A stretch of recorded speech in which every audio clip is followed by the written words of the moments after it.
You ready? Well, welcome everybody to the January 14th work session.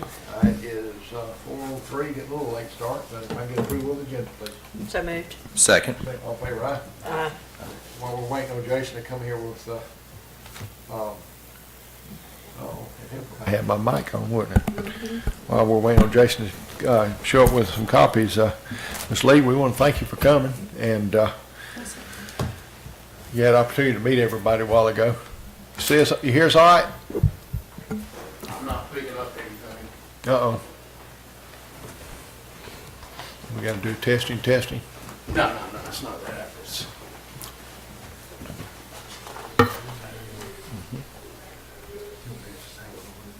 Just taking it, do what you need to do. Just pass them out to everybody. it must be going. There you go. We just turned it on. Okay. Chris didn't have his microphone on. Okay. All right. I'll text you guys. All right, thank you.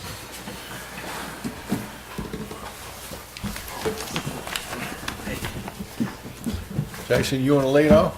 Sure. No, go ahead. And I was thinking that I think I may start with the kind of the more general information Yeah. on this list. Sure. Is that okay? Yep, And that'd be then, fine. And Commissioner Martin, this is Miss Lee, this is Commissioner Martin. How you doing? Good to meet you. Likewise. my name is Jason Risner. I'm the county administrator, and so I've got a list of questions here, and we'll just kind of go through those, and then I'll turn it over to the board for any additional questions they might have. So, Okay. I guess just to start off, tell us a little bit about your professional background and how it relates to property assessment, real estate, local government, or taxation, any of those areas. I've been in government for 27 years. I've worked in law enforcement at the local, state, and federal level. I'm in community supervision. I am an independent investigator for the U.S. courts. We are on a branch of government, of course, and so I'm accustomed to giving the independent investigation and assessments to the court, so the court can make a decision on its own. Fairness is obviously the basis of sentencing, and so the fairness is what struck me in all of this for the taxation principles. As you, I'm sure, saw in my application, I have a terminal degree also in public administration. So for several years, I've taught doctoral level students and other grad students about the principles of government. That includes, everything from administration to following protocol, information management, basically have different specializations, including in financial investigations and program evaluations. So I do not have any direct knowledge on tax assessments. I do have the ability to learn basically about anything, and have, consider myself a perennial learner. So I'm very interested in using some of that 27 years plus experience in government administration, personnel management, and the academia to serve Jones County in the capacity if you deem it that those background can help the county. Right. You touched on this a little bit, but just talk to us a little bit about why you're interested in serving on the Board of Tax Assessors. What skills and experiences do you have that you feel like makes you a good candidate? Just what motivates you, and what do you want to contribute to the Board of Tax Assessors? Well, government service is not going to get you rich. I make a decent living, but it's the service and the fairness principle, like I mentioned.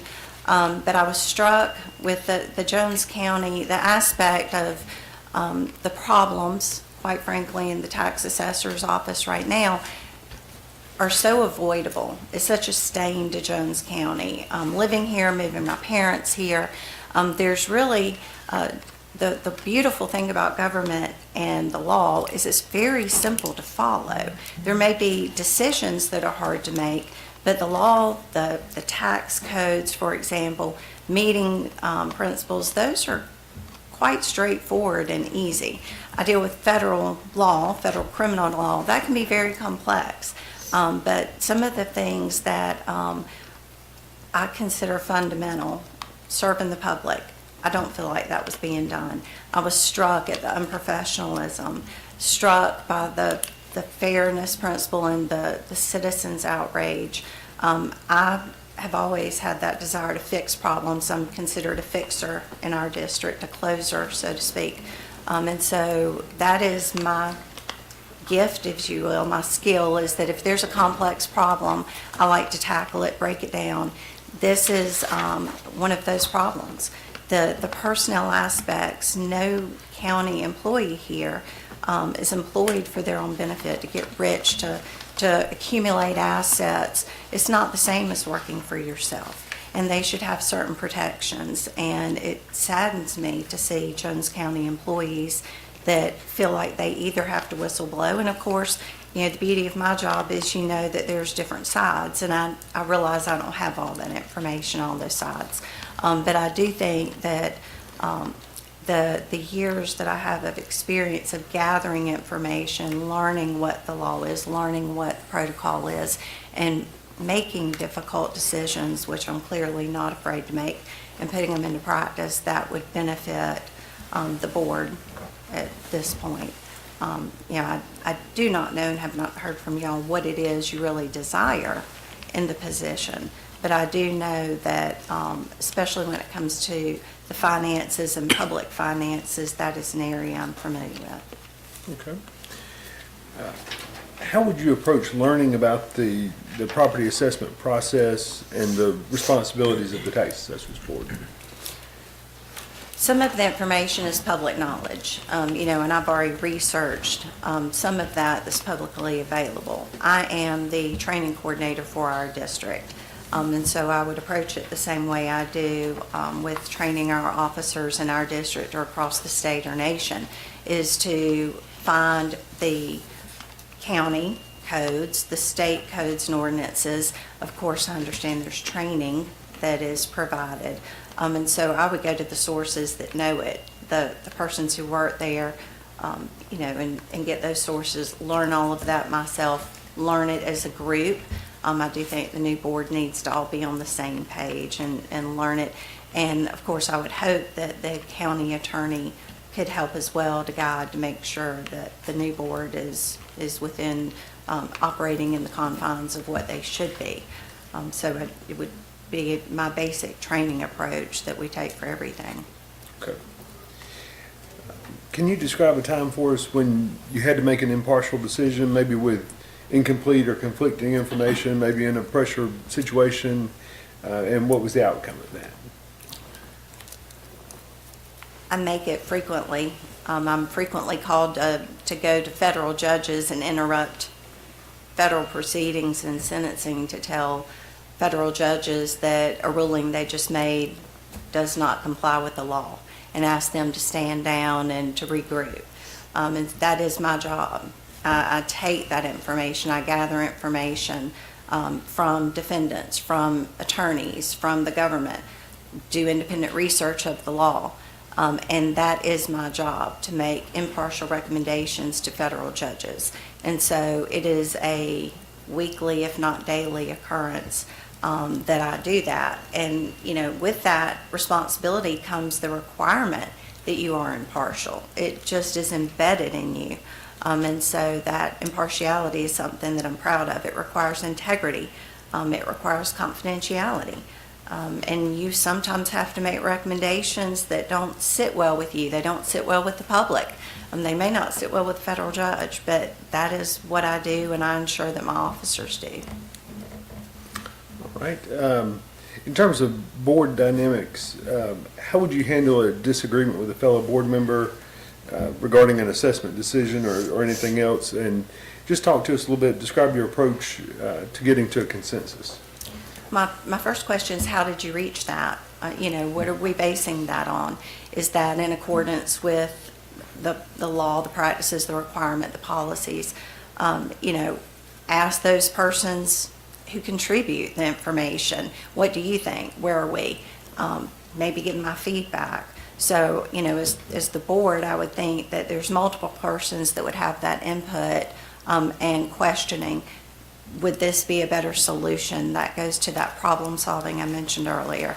To try to not, with anything, we try to approach with a solution, not just with a why not, how'd you get there?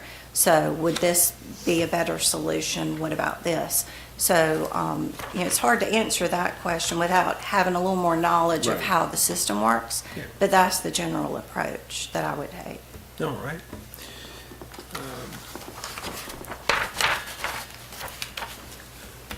Let's see. Understanding that you're viewing it from the outside, but what do you perceive as the primary challenges in our assessment process? And then how would you address those within the framework of the state laws governing this? I'm sorry, in the what process? In our assessment process? Assessment process. Clearly, I think the challenges may be manpower, from what I've seen. The public perception of how these assessments come to be. The volume right now, I think that there has to be a standing down. I think the biggest challenge at this point is getting Jones County up to code, up to par with the ratio assessments, and that there's just no excuse for that. So I think to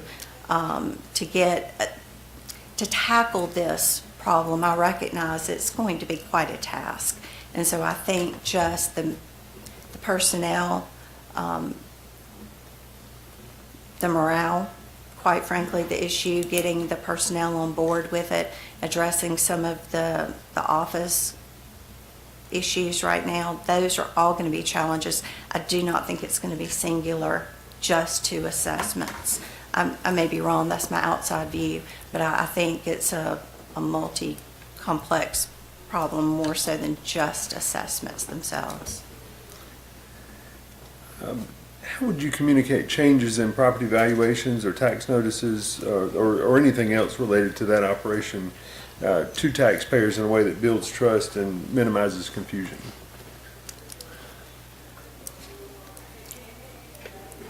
In my untrained simplex mind, the way I would explain it and how I understand it perhaps, and it could be wrong, is that your taxes may go up, your property value may be changed and it may go up. It probably needs to. I recognize mine is not probably the fair market value. However, once everyone is on the same page, once that tax base is increased, the mill rate may likely go down. Taxes in general could go down. So while your tax property assessment may increase, that does not have the same equal increase necessarily in the taxes that you pay.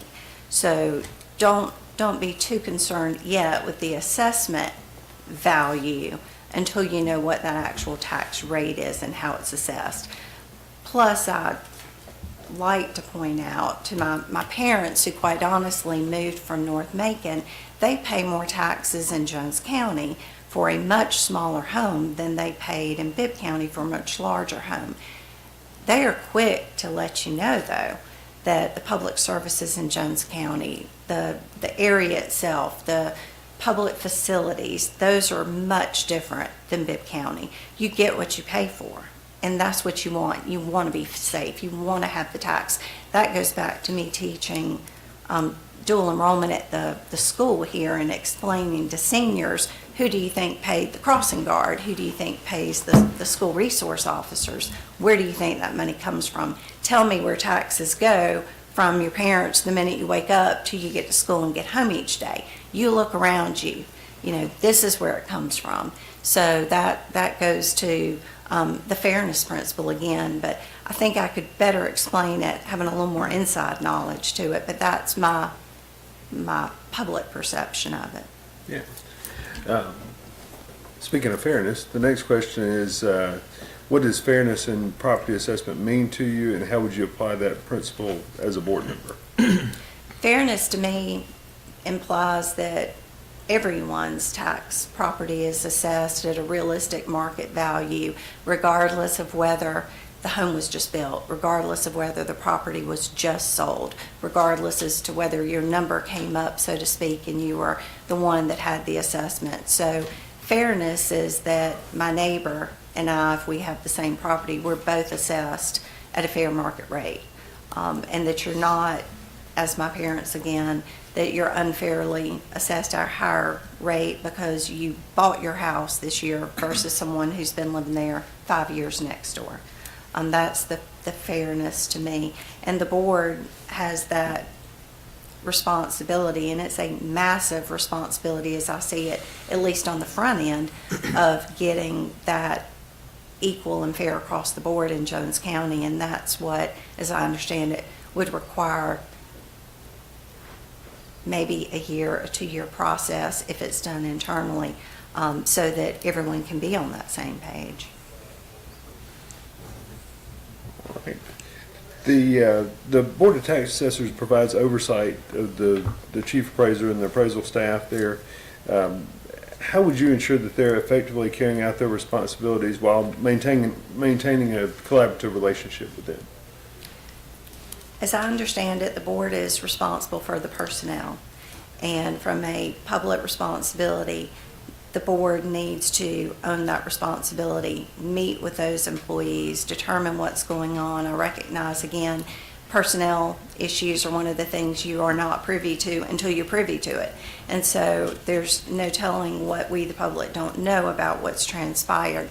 But that is a responsibility the board, in my opinion, should proactively address, dive into, take responsibility, make personnel changes if that's deemed necessary, hold them accountable, and establish professional standards and expectations that I myself did not observe being met to what I would consider the basic standard of a public servant. Then how would you balance that oversight with allowing them to, giving them the independence to perform their professional duties? I think that's a good manager. A good leader allows their person that opportunity to grow and act as a professional under the right parameters without getting too involved. Making the changes that need to be made will lead to a professional, positive environment. So that's getting involved does not necessarily prohibit a good working relationship. It can establish a good working relationship. And I think when those problems are resolved and the board is involved, then there will not be as much conflict and problems as we see. So I think that you can get involved without damaging or having a negative effect, so to speak. Okay. How would you balance the needs of the county with those of individual property owners?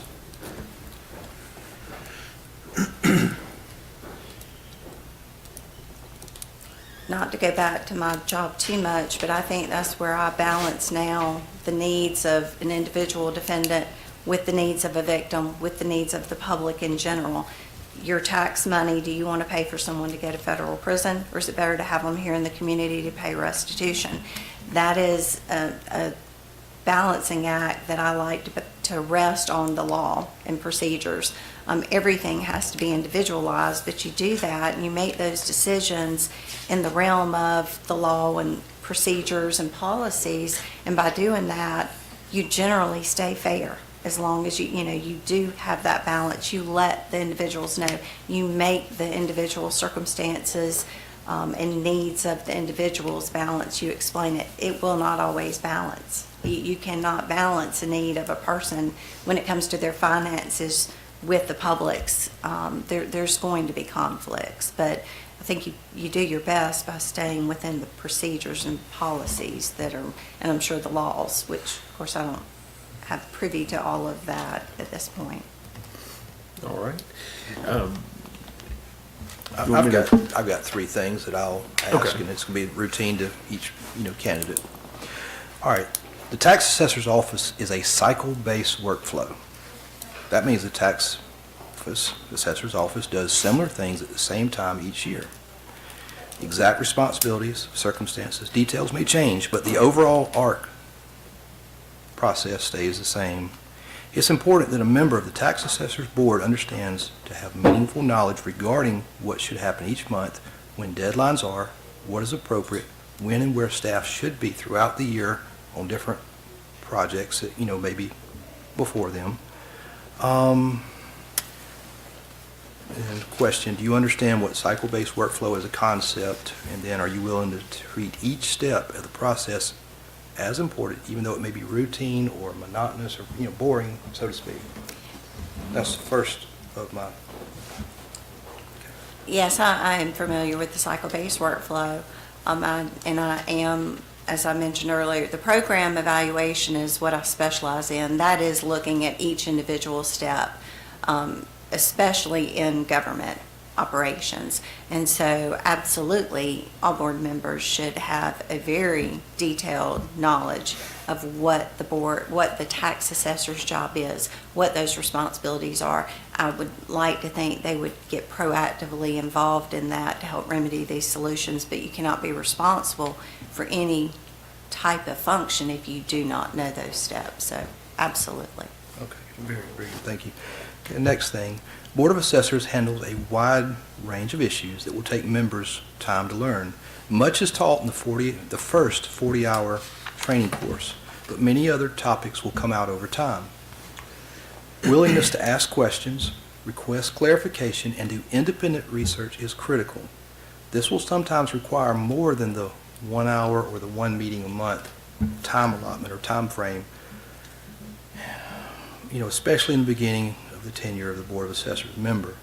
Will you be able to dedicate time and the mental effort, not just to the initial training and monthly training meeting, but to understand the new material? Because things change, like when the state legislature passes new laws, they come out every year, you learn about them at caveat, and then they go into effect. And so things change from year to year. It may do this year, but it's going to change next year. Sure. The 40 hours is nothing more than a starting point. Again, I'm a training coordinator, and I put on training that's local, state, and federal.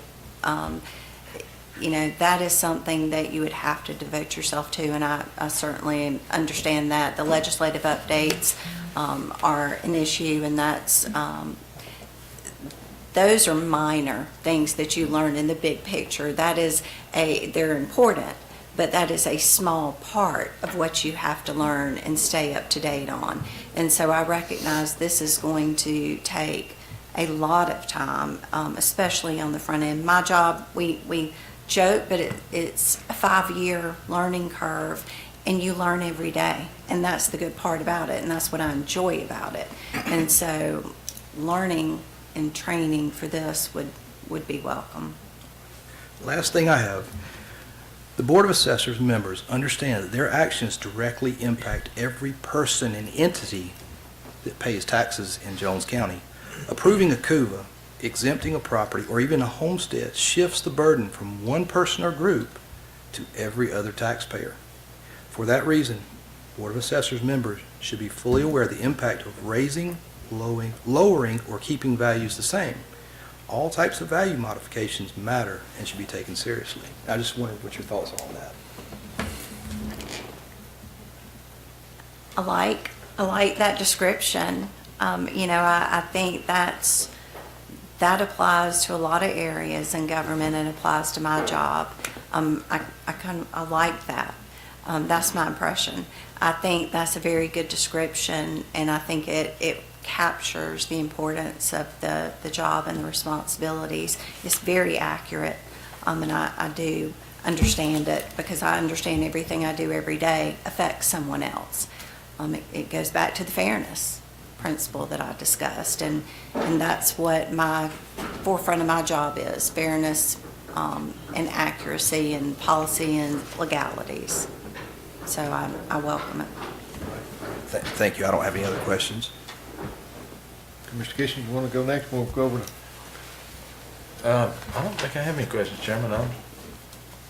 She answered everything in her descriptions that Jason has. Good.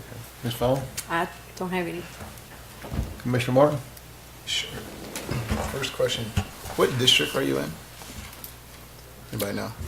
John? I'm in- Hungerford Road. Yeah. the- Right, yeah. Hungerford Road. Who recommended you? Who recommended Yes. me Mhm. for this position? Yes. I don't know that there was a formal recommendation. I applied for it. Is there a recommendation? Sometimes there is, I was just curious. Oh. Yeah. So, You mentioned, and I'm just going to ask you questions on Sure. what you talked about. You mentioned stains. What are the stains that you see that need to be addressed?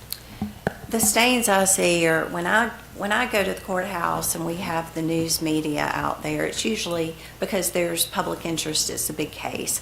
When I come to the government center, whether it's for a tax assessor's meeting, a board meeting, when you have the media here, it's generally not because an award's being given out. It's because there's a public perception of unfairness or problems. Whistleblowers, whether they're proven correct or accurate or honest or not, it still creates problems. So to have a county that has failed an audit for 2 years, I personally consider that a stain. If my officers failed their expectations, and that's what it is, you have expectations and standards you have to meet. If they failed that, I would consider that a stain on their personnel record, for example. If I did that, it's a stain on my record. If I make a bad decision, it's a stain. So that's what I consider a stain. In government, a stain is usually a board, a process, an office, somewhere that's not meeting up to standard. If a sheriff's office has a problem, if there's a bad shooting, that's a stain on that department. You mentioned laws, principles are easy to follow. They're easy to understand and follow. They're not easy for everyone to follow. They're easy if you know them and you dedicate yourself to them. They're easy. Very good.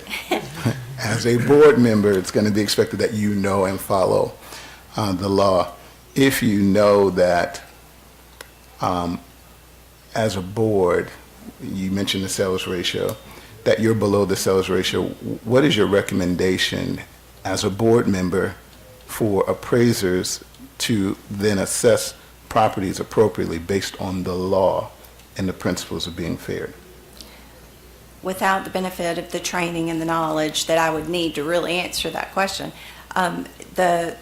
my understanding is that there needs to be a county-wide reassessment, that the properties that have not been reassessed in whatever time frame need to be reassessed and brought up to market value.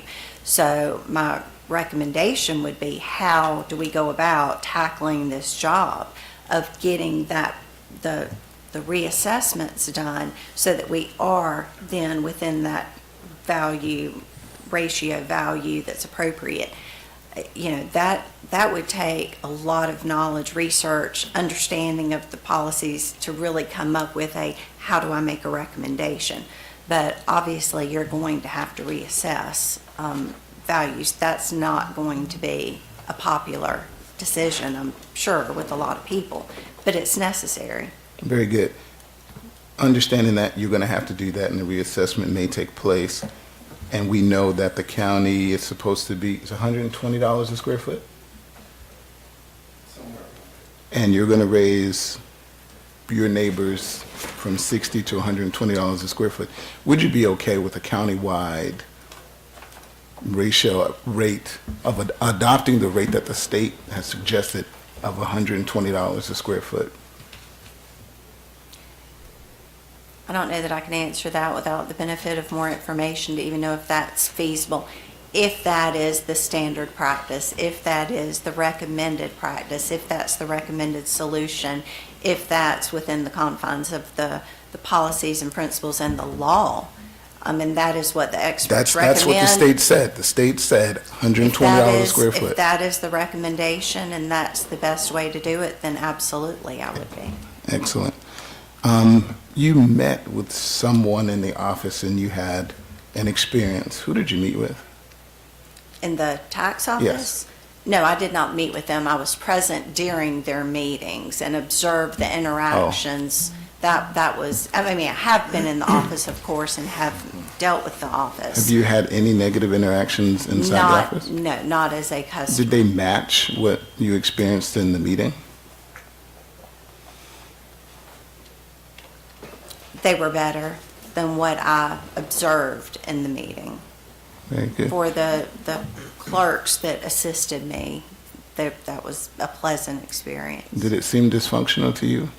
No, sir. Not with the limited interaction that I had handling my business, no. Okay.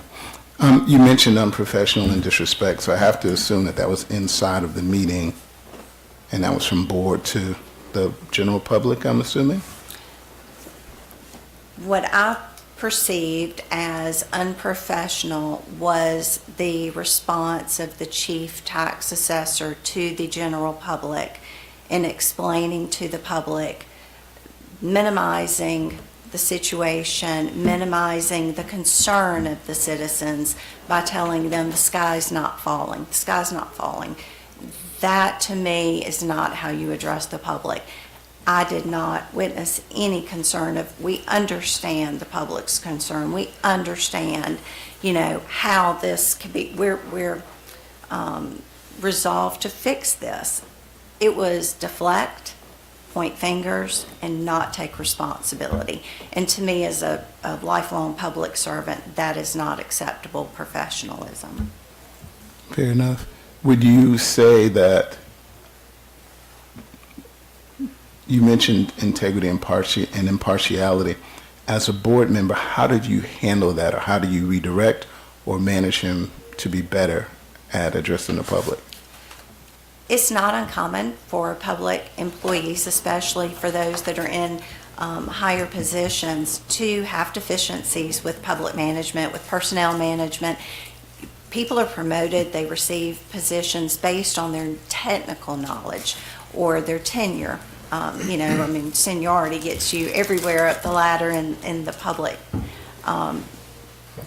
So that is not a problem. That's training. That is redirecting. That's by having personnel policies. You give anyone that opportunity to adhere to that if they're not willing to, if they say they're not going to, if they're not capable of doing that and adhering to those expectations, then they likely shouldn't be working for that government or in that position. But that's why you have those expectations. Trainings, obviously necessary.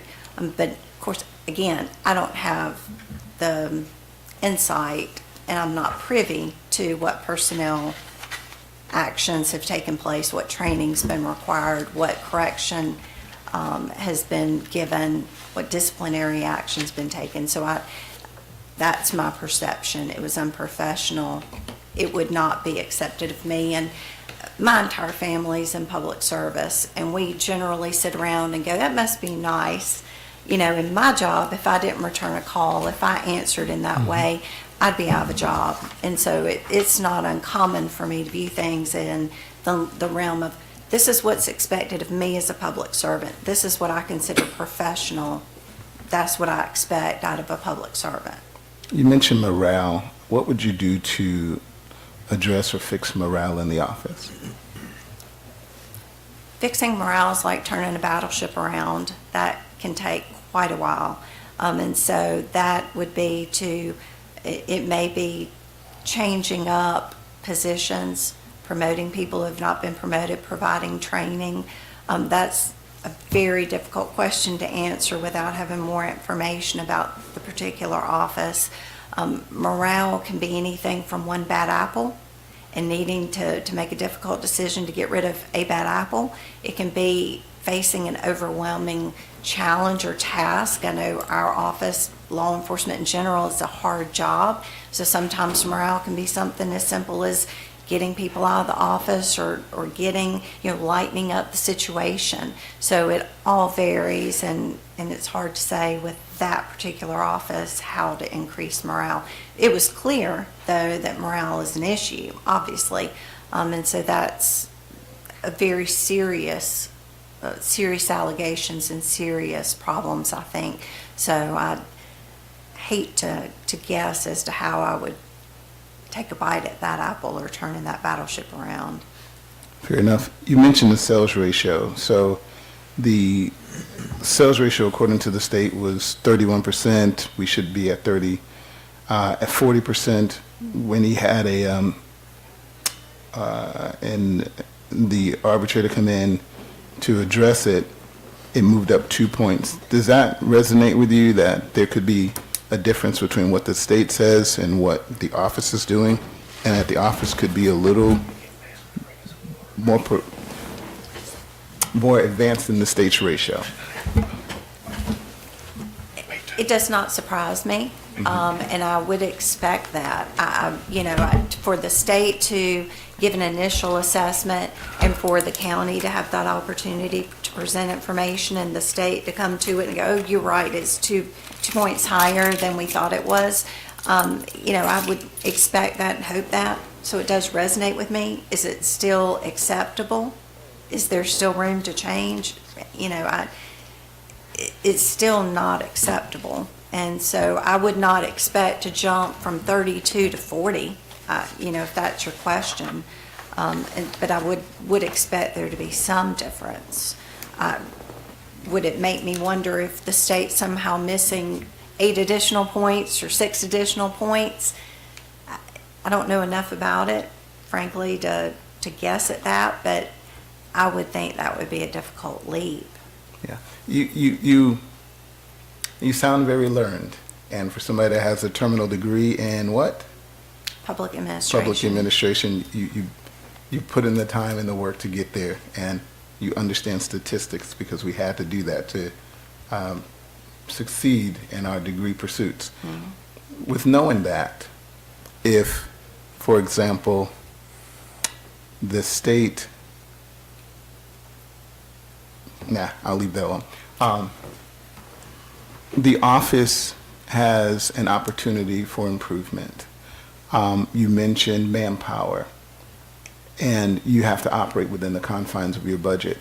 How do you come to us making that request, considering you may have some budgetary challenges? You gather information, you do an evaluation. I mean, that is program evaluation. Changing processes, that is what I'm usually tasked with at our office. How to be more, not just efficient, but effective. Getting together a proposal, bringing it to you, explaining dollars, here's what we need, here's what your return is going to be, this is what we're expecting to accomplish with it. I have my own budget and training. You have to go to the people with the pocketbook with a plan and show what the benefit is. I would like to think that if there's a need to increase the budget, to increase personnel, that would have an effect of having that blanket or massive reevaluation, changing of the tax base. It's necessary too, and that's what we'd have to look at, is what is required of us by the government, the state, the procedures. Some things you just have to pay for if you have to do it. To be, if we're outside of that percentage, the 40%, 38-40 ratio, and you have to get the numbers up, and that's the only way to accomplish it. It may be, can we do it internally for this amount of money versus having to bring in outside sources for a higher amount of money? So that's a fact-finding, information gathering, and then proposing game, obviously. Inside the system that they use, WinGap, you have the ability to manipulate numbers, and let's say you could manipulate the numbers to get the 120 per property across the line, and it came back at some astronomical number. How would you, and again, he asked you about communicating something to the public, but how would you communicate that to the public? Here's what's going to happen. Under the law and principle of doing what's right, your property value is now going to double. Your property value may double. Again, that's fair market value, and for some people, elderly people, retired persons, that may be difficult. I think that's where it then shifts to you to decide what that tax rate then, mill rate, would be, and what that actual increase would be. So I think, again, that it's not proportionate. Your taxes may not go up proportionate to the increased assessed value of your property. And I think that's what most people do not understand, that just because the assessed value goes up, that everyone's not going to go up and the county's not magically going to become rich and money just pouring out and the commissioners spending it on anything they want to. And so it also would result in perhaps the utilities paying the money they should be paying and some of the money that's not being collected now that should be collected coming in. And so I think that allows for the fairness principle to come into effect after the fact, assess everyone and get you on the same field, and then decide where you go from there, if that makes sense. You sound like you've been on the board for a while, so I'm impressed. I'm impressed. Thank you. Listen, you're going to have a shorter learning curve if you get past the interviews, which I'm sure you probably should, based on your grasp of what you communicated. It sounds like you could communicate that the sky is not falling to the county citizens and we'd be okay. I would not say the sky is not falling. I know that federal judges would have my head if I were to say that to a defendant. Yeah, Thank you. thank you. Any questions for us?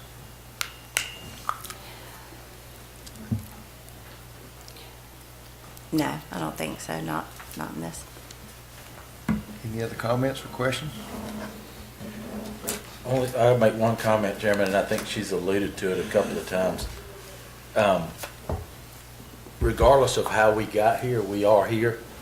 And I think it's going to take a huge step, if not a leap, to get to where we need to be. It's not going to be easy, it's not going to be inexpensive, and it's not going to be popular.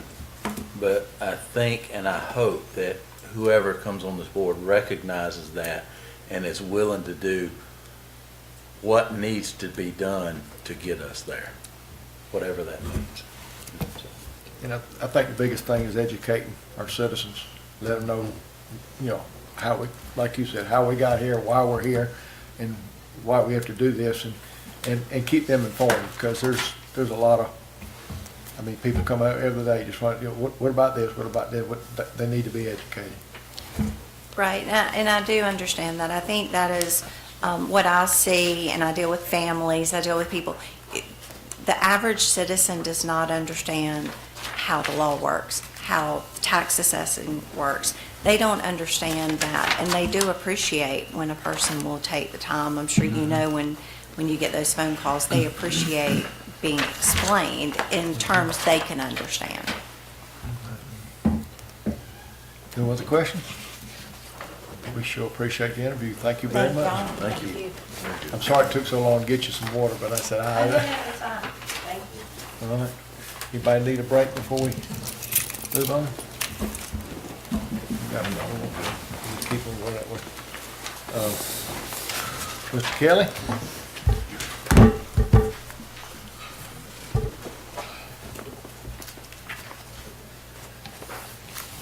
How you do, sir? Hello, everybody.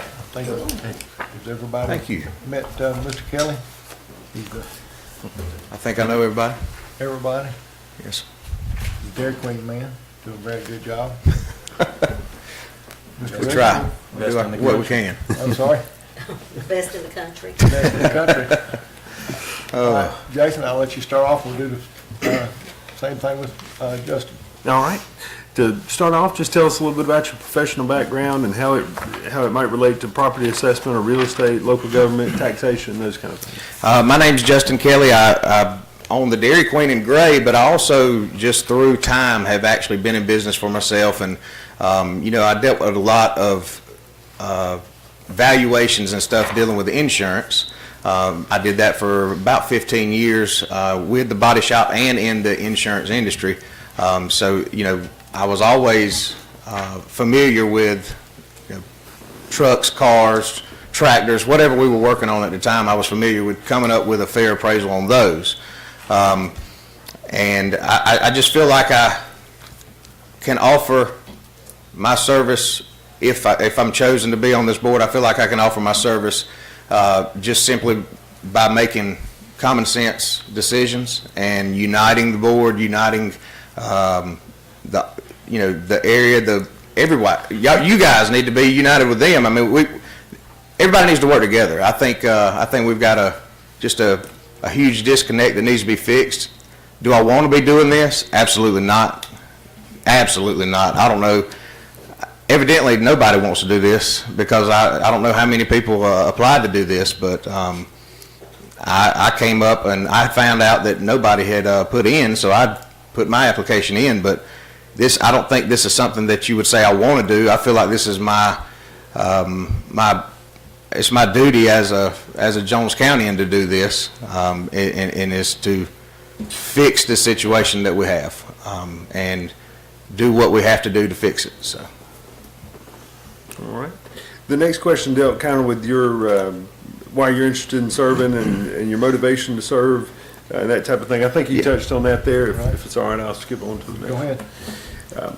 How would you approach learning about the property assessment process and the responsibilities of the Board of Tax Assessors? So just coming to these meetings, I have learned, John had got to talking about the class that's in Milledgeville, the 40-hour class that kind of kicks it off. I think that it's probably like anything else in life. That just gives you the bare bones basics, and you learn as you go. I'm sure there's continuing education classes all the time that people can take online. I'm sure. I don't know that, but I would say that that's probably the case, and I'm sure that there are yearly classes to go to catch up on the new rules and regulations that we need to follow. So. I think that would be, that's how I would handle it. I would just, all the appropriate training that comes our way, I would make sure I went and took part in it, that I was an active member of the board, that I did my part, more than my part. I will always do more than my part in a group, and I would always do the job to the best of my ability. All right. Can you describe a time when you had to make an impartial decision, maybe without all the information, maybe with some conflicting information, maybe in a pressure-packed situation, and what was the outcome of that? Well, I have 75 employees most of the time, around the clock. And, a consensus is everybody says, from the outside looking in, man, Dairy Queen, they got high morale. They, the employees love their jobs. They are overpaid. They're overappreciated, and that's the public perception. But if the public perception ever was not that, I feel like me and my manager would not be doing our job. Well, from seeing an employee that I just had to get rid of, I don't fire people. We just don't. We hire good people, and we don't have to fire them because we have a good working environment inside of Dairy Queen. We just don't have to fire anybody. I have not had to fire anybody at all in 4 years from there. But there was this one employee, I would give him this shirt off of my back still right now, but this happened about a couple months ago, and just from observing on the outside in, I could see that, he was a little bit too maybe touchy-feely with females, and he's older, and it's my duty to actually run a workplace where I would feel comfortable where my daughter would work there. I want to be the boss and the leader that my daughter deserves, and I had been seeing this on my own, but nobody had brought it up to me. And somebody came to me and said that he had said some inappropriate things to her, touched her, and of course anything that happens on that property is, there's a camera that sees it. And I was able to go back and look, and the interaction happened exactly like she said it. I had already been witnessing that I didn't think things were right. He was not on the up and up, in my opinion, but I just couldn't go accuse him of anything. But once that happened, I had to go on and get rid of him, and immediately, because that's just a place that it has to be safe in there. The morale, I run a business off of morale. That's what we do. Morale is the number one thing. When you come in my store, morale is the number one thing, and without morale, with parents being worried about leaving their kids up there working with me, or if you feel like that you can't comfortably be up there, because they spend more time with us than they do their own family. And if they can't be comfortable during those times, then it's my job to make sure that they can be. And that was one time where, I mean, I just don't fire people, but I did it because it was for the better of my store, and I knew that he would eventually, he was a cancer to my store, and I had to cut him off. So. In terms of board dynamics, how would you handle a disagreement with a fellow board member? And then what would be your approach to getting to a consensus? So, with our Jones County Board of Commissioners here, everybody comes from greatly different backgrounds. Everybody on the board. And it's very, very uncommon for every one of them to have the same opinion. You know, and I don't think that everybody on our board is going to have the same opinion. If we're all like-minded, I don't think that's a really good thing if an entire board is like-minded and there's nobody always playing the advocate. I know he drives people crazy when he does it, but I love it sometimes when Daylon is the outlier and he asks questions. He brings up good points sometimes. Last week with the sheriff's thing about why don't we buy every car they had? That was brilliant. Nobody was even thinking on those lines. You know, I wasn't even thinking that. I feel like I would think like Chris would think or Sam. That would be me over there thinking their way. But somebody needs to be thinking like he does. You know what I'm saying? And it needs to be on the board. It needs to be an equalized board up there. Because if everybody's like-minded, then we might not get presented with that idea, such as something simple as, hey, let's buy every car they got instead of just buying 5. I feel like that we need to know that we're not from all the same backgrounds. We need to work together for the common good of our county and just do our job. What is our job? What's the definition of our job? And do our job and make sure that there is harmony and peace in that commissioner's office, in the assessor's office over there. That would be my main concern. See in your district, Dylan? Sam would have got there. His, Baker Estates. Oh, okay. Yeah, I got some property over there in Daylon's area. I didn't let him down. Y'all remember he looked at me and said, don't disappoint me. Appreciate you.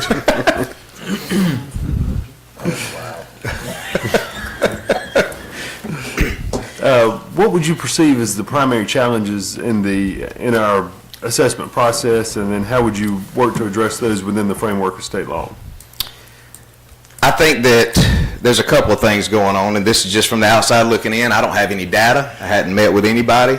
Nobody's given me any kind of a basis to go off of to answer any of these questions. But I think it's just common sense. I can look at, just because I'm active in participating in paying taxes in this city on businesses, I can look at businesses that we pay taxes on versus businesses that are much bigger, much more square footage in this same city that pay half of what we do, and you know, so that's not equalized.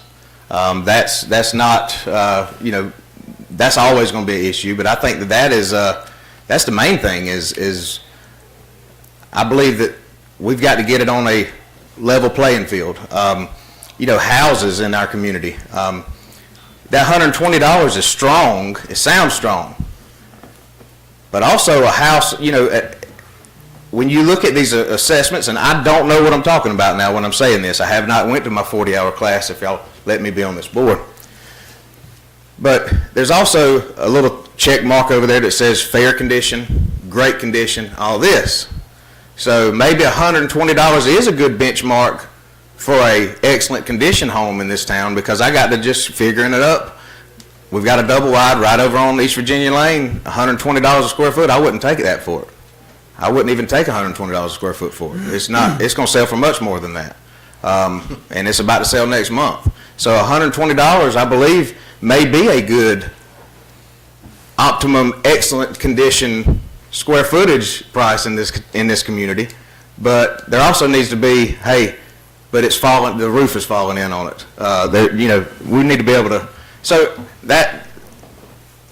using common sense like that, I think I could help unite us. And, you know, the lady that just left, I've never met her in my life, but you got people like that on the board with you as well that, I mean, are going to dot the I's and cross the T's and you know, bring up great questions and bring up legal standpoints and stuff like that. I mean, I think there needs to be somebody from much different backgrounds, a lot of people on this board from, I mean, that lady right there was educated. Like he said, she's well learned.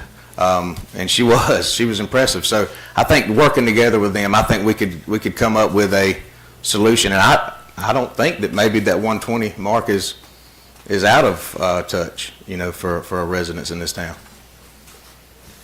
How would you communicate changes in property valuations or tax notices or anything else like that to taxpayers in a way that builds trust and minimizes confusion? Yeah. So I don't think that a lot of people in this community have no idea that they could come right now and be listening to this you know, meeting here. They have no idea. And I believe that we could do a much better job at communicating with our community. I'm pretty good at it. If anybody's a member of any kind of social media, I'm pretty good at relaying messages and stuff to our community, but we've got tools right in front of us here, such as this stream, such as she's got a email list, a master email list. I'm sure there's this school system has these call out, this phone system thing, but you know, I think using the tools that's at our disposal to communicate these things to the public, I think that's a you know, a no-brainer. I mean, we need to do better at communicating different things. I believe if we effectively, and this is hindsight's 20/20, but if we would have effectively communicated and used those tools and communicated to our community, that T-Splosh would have passed and we would have been paving roads. So it's a constant thing, not communicating with our community effectively. I think that messes us up in more ways than one, because I honestly feel like an educated community would have, not educated as in they went to high school or college, but they were informed. I feel like an informed community that knew exactly what that T-Splosh was, we could have passed that T-Splosh. It needed to pass. Look, the other day, y'all had a list of what, 15 roads, and you can't pave but what, 3 of them? I mean, but that, I think communication and using the tools, I mean, everything's new age. Everybody's walking around with a constant reminder right here in their hand. Everybody's got that. I mean, we need to use the tools that we can to communicate better with our public. And I think that I could help, you know, be a forerunner with that. So, What does fairness in property assessment mean to you, and how would you apply that principle as a board member? I think fairness gets back to what I was talking about, looking around the towns, you know, especially these businesses here in Jones County and in the city here. You look at the valuations of the buildings, it is all over the place. And so it's definitely not fair, you know. There's been some businesses some of these buildings in this town hadn't been reassessed in years and years and years. And I don't know why. So I think that, you know, she was talking earlier in her little meeting, in her questioning about a total reevaluation. I think we do need one, because values are all over the place. I think for the most part, I think everybody, maybe, I don't know what y'all's situation is, but more than likely you would not take what your evaluation is on your house, your tax assessment on your house, you wouldn't take that for your house. I've never had, you know, an assessment on a home ever in any kind of property that I had that I would have took that amount of money for it. So I think that we have an issue that we do need to get everything on a level playing field, but also comes with the communication and the working together and the cooperation with the board. We need to know that, hey, these property values, if we go and do what we say we're going to do, they're going to be higher. But hey, guys, the county's also looking at you guys. We got to keep that millage rate where it's not going to, incite a riot here in downtown Gray, there's got to be communication there, and I think that it could easily, it's nothing easy about this situation, nothing, but I think it's doable.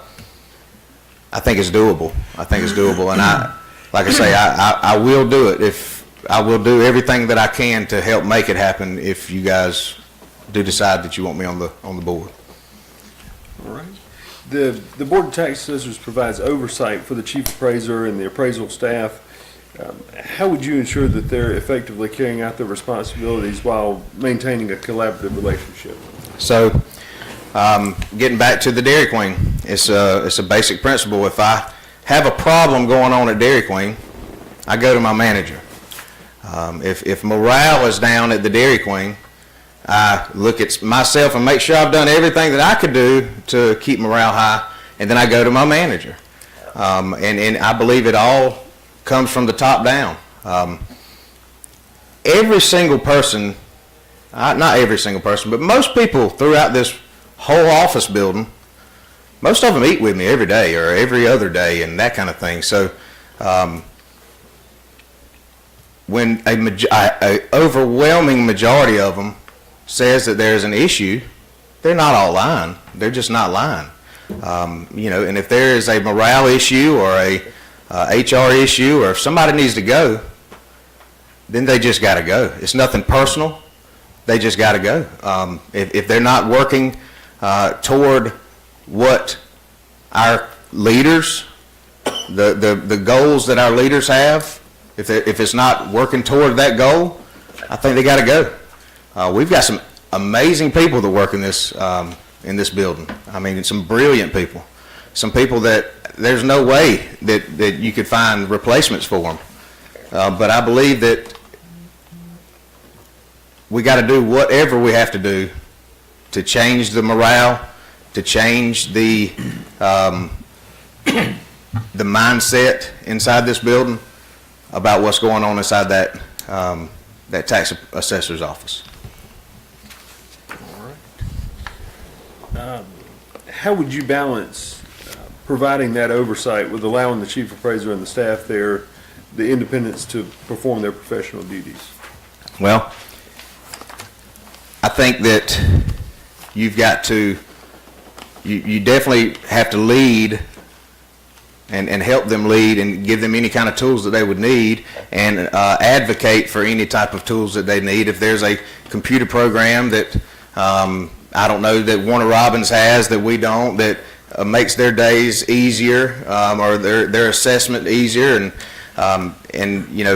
it costs $100,000. We need to be able to come to you guys and say, hey guys, I know this isn't easy to hear, but we need a $100,000 computer program that everybody else has but us. And I'm not saying that's the case, but I think that there needs to be a communication of, hey guys, do we have the very best equipment and the very best tools at our exposure to do the job properly?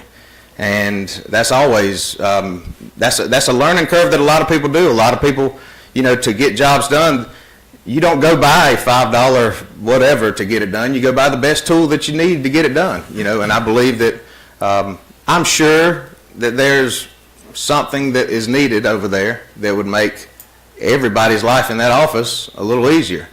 But maybe they haven't asked for it, maybe they had and it's been ignored. Whatever the case may be, I believe whatever we need to do to get things operating efficiently back in that office, we need to do it.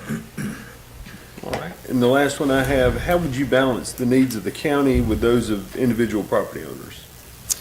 So I know that the ability for the county to pay its bills, the backbone of our county government is the taxes, the tax income off of these property, off the property in this county. That's the backbone of our government. That's how we pay our bills. That's how we go about doing different things in the community. That's how pickleball courts are made, or bike paths are paved, and that's how we pave roads. And and the school board, they rely on us heavily to make sure that tax evaluation is right. But I think you got to do whatever it takes to work together with, and communicate with the county, communicate with the school board too. Just like what we was talking about when the values go through the roof, the school board is also going to have to do their part to evaluate where they're at on their rate as well.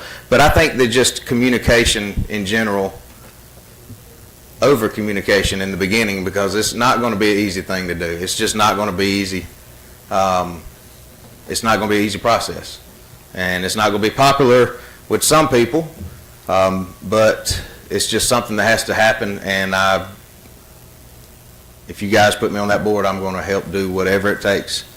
No matter what it is, I will do what it takes and help do what it takes to get morale back right, get our assessments back right, and make sure that they have the very best tools that's offered at their disposal to do their jobs with. That's your last one, That's the last one. Commissioner Wood? I'll do the same thing as Okay. same three as earlier. Mhm. The tax assessor's office is a cycle-based workflow. This means that the tax assessor's office does similar things at the same time each year. Exact responsibilities, circumstances, and details may change, but the overall arc stays the same. It is important that a member of the tax assessor's board understands this to have meaningful knowledge regarding what should happen each month, when deadlines are, what is appropriate, when and where staff should be, basically at the progress during the year. Do you understand cycle-based workflow as a concept? Are you willing to treat each step in the process as important, even if routine or monotonous, boring, so to speak? Absolutely. So everything that I do, because I don't try to do much as far as outside of my perimeter of my businesses. I don't try to branch out and do anything. This is not, like I say, this is not what I want to do. I feel like this is what I need to do for my county. But everything that I do, I always remember that my name is on it. My character, my reputation relies on that. And so every kind of decision that I make and every process that I'm a part of, I got to always keep that in mind. So with the cycle base, I think every kind of job, every kind of employment, any kind of business, I think most everything has a cycle to it. And in the beginning, just like take Dairy Queen for example, in the beginning I had no idea what the cycle was, and I had to learn the cycle. And there's no substitute for the process of just getting in there and figuring what that cycle is and staying on top of that cycle. So now I know that, hey, in January, February, we can kick our feet back. In March, April, May, it's ball season, and it's, hammer down all the way. Summertime, we can chill, and then back come September, it's time to rock and roll all the way through Christmas. We know that there's a cycle to it, and we already know what we need to do in each one of those cycles to prepare not only our staff for it, but our machines for it. We need to make sure we have our maintenance done, that kind of thing. But everything's a cycle, and I think that just being a part of it and figuring it out, because I love to figure new things out, I think being a part of it and figuring it out, that'll be just learning the cycle and learning what needs to be done at certain parts of the year. All right. Next thing I have is Board of Assessors handles a wide range of issues that will take members time to learn. Much is taught in the 40-hour course I spoke about. Many other topics will come out over time. Willingness to ask questions, request clarification, and do independent research is critical. This will take and require more than that 1 hour a month for the monthly meeting. It may require many calls to Atlanta. It may cause, especially in the beginning of your tenure on the Board of Assessors. Will you be able to dedicate time and the mental effort, not just to the initial training and the monthly meetings, and to understand the new material? Absolutely. So, I would go knock out that initial training as soon as I could. I would dedicate as much time to it as it would need, even though I'm about to build a new restaurant, and it'll be opening by May or June. I will make sure that I keep my schedule open enough to effectively do that job and effectively focus on that job. the business I'm opening up is going to be much simpler and much less moving parts than a Dairy Queen. So, I don't foresee that it would take a whole lot more of my time. I've got some strong leaders that are going to be that I've already assigned to that. So, I'll definitely have the time committed to do it, to put toward it. But yeah, I think that I think I'll have plenty of time to apply toward it and do whatever we need to do to learn it efficiently. All right. Last thing I have, the Board of Assessors member needs to understand their actions directly impact every person and entity who pays taxes in Jones County. Approving a CUVA, an exempt property, even a homestead, shifts the burden from one person or group to every other taxpayer. For that reason, a BOA member should fully be aware of the impact of raising, lowering, or keeping values the same. All types of value modifications matter and should be taken seriously. Yeah, and I think that goes right back to my over-communicating everything we do. I think it's going to be better to be, because I think 80 or 85% of the county probably thinks that we need to do one thing, and probably 15% of the county thinks we need to do the other thing. But I believe that we just need to always do what's going to be in the benefit of the public. It's not going to be popular to some people, but transparency and over communication of everything we do, and giving the whys on why we do the things that we're going to be doing, I think that will curb a lot of hard feelings. It'll curb a lot of meetings with 300 people packing this room out. It'll curb a lot of that. Just over communicating it, being transparent with it, and assuring our citizens and our taxpayers that we are doing the very, very best job that we could possibly do with our resources. Thank you. Mr. Kitchens, you got anything? I don't, Chairman. Ms. Vaughn? Talking about communications, I know that you do great at the communications part of it and the social part of it. A lot of the taxpayers in our tax base is the mature generation Yes. that are not into the social media. They're Right. not into, they still want that paper product in their hand. The Jones County news. They listen to that the news at 5 o'clock, at 6 o'clock, at 6:30, at 4:30, whatever time it comes on, they're going to be watching that news. And I think that's a lot of the reasons. That's where we lose out on educating. Right. But we also have that side that are the digital age. Right.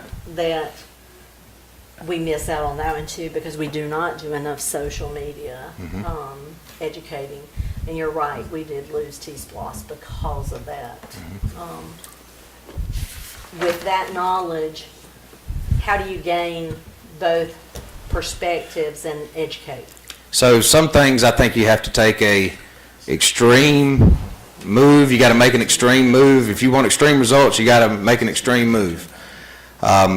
I don't know what's involved in reassessing the properties of this town, but I would imagine that all of our assessors, and maybe even contract assessors that we have to hire from outside agencies to come in and help us do that, to get it done, because we have, 16,000 houses or something like that? Am I right? Something to that extent? Parcels, yes. Parcels. So I believe that when our assessors, if that's how we do it, when our assessors go out there, we need to make sure that they're prepared for that. They have that paper in their hand, that letter in their hand, and that if nobody's home, they need to make sure that they're taping that to that front door, that person gets the literature, because you're right, there are still people that look in a phone book, and I didn't even know they made phone books anymore, but my granddad went and got a phone book out the other day, and I don't think I almost can't remember how to look something up in the phone book. It's been that long since I've used a phone book.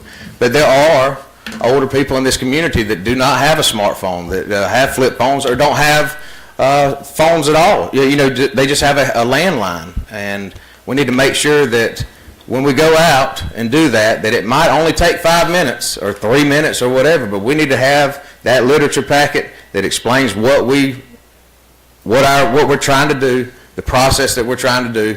It needs to explain that to that homeowner, that property owner. It also needs to explain to them how they can get involved, that they can watch this stuff on YouTube, that, our meetings are on the second and the first and the third Tuesdays, or whenever they are. We need to have everything. That's our one shot that we're physically going to go get on every single piece of property in this county. That's our one shot, and we need to make sure that it looks good, that it looks professional, and that it has every single piece of information that we would want all our citizens and taxpayers to have on it. And I know that seems a little extreme, but I think it would be worth that extra 3 minutes to make sure that we either A, knocked on that door and got that person up and handed that to them by hand, and if they're not home, make sure we tape it to whatever, looks like the main entrance door of that property is. It's extreme, but I think there's no other substitute sometimes in taking that extra step. Mr. Martin? That's really interesting. We're going to start. I like it though, because I pulled up the current 2024 real property tax digest in the 5-year history as you were talking. Some wasn't as easy or intuitive as I thought it was to find it, but it speaks to something. I know how to search, so I can find it, right? Right. The average citizen probably doesn't know how, and we need to do that. In 2019, real and personal property in this county was 704 million. 2020, 717 million. 2021, 734 million. By 2024, 883 million. Mm-hmm. And each year, Tony's office, through their works, has created almost an additional $1 million for this board to allocate to departments, right? That's not really said, not really known, but they've done that despite what has happened. And I'm a little sad that I'm going to be remembered for suggesting that the sheriff get 15 new cards as opposed to... I mean, that was just one high point of the meeting. As opposed to water and sewer in Sun Valley or the industrial park. It's okay, though. But it's a great idea. And we all feed off of each other. And Sam would have gotten it in a few more minutes, I'm sure. All right, so with that being said, you, and I'm going to ask you questions just like I did from the other person. Absolutely. Nobody recommended you just... I showed up, and I think I might have even been the first person Awesome. that showed up to do that. I just showed up and didn't even know where to go, just come down here and said, hey, I want to put my hat in the ring. I just said to a principal of a Bibb County High School, I said, it is always awesome when somebody wants to work for you, as opposed to people who have to work for you, because they look different. I feel like I need to. I mean, if I can help, I want to help. And it may be for only one term. It probably will only be for one term, or whatever that term may be. But I will do what's necessary to try to get us in a good situation. You'll be remembered as the guy who helped make it straight. Maybe. I hope so. All right. So, fair appraisal, just out of curiosity, what did the Dairy Queen get valued at? $870,000. And this is public knowledge, so this is Yes, not an they issue. can go look at it. Right. So, what 2 other or 3 other properties are valued lower that probably should be valued higher? Then the Dairy Queen? Yep. Let's see. The Pickle Barrel. Okay. It's in the 6s. Okay. Uh-huh. And let's see, what's another one in the... I'm almost positive that if I'm not mistaken, Zaxby's is in the 9s, and it's a brand spanking new building. And my building's 20-something years old and leaks every single time it rains, so we would have to check that mark right there it's in rough condition. Absolutely. But just not only that, but other businesses in town that I have to, I pay the sales tax and the county tax on about 5 or 6 buildings in town, and they are astronomically different than the same size and what I would consider to be more valuable land right here in the city limits. Just out of curiosity, did you call to find out who assessed your property? Mm-hmm. I would like to know, right? Just general, because if it's the same person who does commercial, we can figure out commercially who that person is and ask some questions or do some remediation, right? If, in fact, we do it by zones, and there was one person who was in District 4, District 2, 1, we would know for a fact who and why. And then or maybe we know who, we would know the why. Why would you? How could you? Right? Right. Just out of curiosity, do you know if the Ingalls is valued at more than the Ace Hardware? Do I know that? I don't know that, but I do know that Rancher's property is valued more than Ingalls, and that's ridiculous. I'd like to know who. Exactly. I'd like to know who. I do know that. All right. So, fair appraisal is, and you know it just as well as I do, you did insurance, real estate. The appraisal is only as good as the day it's written on, right? That's right. But we, as a county, that's the valuation, and it almost becomes a valuation for 3 years, 8 years, or 10 years, depending on if they come back and check your property out. So there's some disparity there, and there's some unfairness that has happened. How do you fix the unfairness? Because it's not one person, No. and this has been going on since I've been here. Yeah. I don't know. I think that going to that class and learning how that they do it, but also, like, what other tools are other counties or other cities using that we're not? We don't have the tools that other counties have to do a lot of things in this town. Wait a minute. But the evaluation of a property, you think that's a tool problem? I believe that there's software and different computer programs that we don't have that instead of concentrating on, if we got 16,000 homes, concentrating on these 5,000, I believe there's a computer program that would distribute however much we needed to go up across the entire platform. I'm positive that that's there. There's I was no just way. thinking about the business appraisals, ranchers. Oh, versus- man, we could go on and on about these business buildings All right. in this town. It's ridiculous. I got you. So when you think, and you use the word common sense approach, right? There's a common sense approach to solving this problem, and some of it may not make sense to people who don't do business like you. What is your first common sense approach solution to the problem? The first thing that I'm going to do, that I would suggest do. So I'm looking at a board of commissioners that if 5 of them represent 100% of our population, then 4 of them represent 80% of my population if I'm just using rough numbers, okay? Those 4 people that represent 80% of that population think that our chief appraiser needs to go. And so my first order of business would be getting the chief appraiser out. My second order of business would be to ask the other 2 people that are on the board to spare our county the embarrassment and to please resign as a last opportunity. Please just resign, and let's get the TV cameras out of here. Let's get all the newspapers out of here.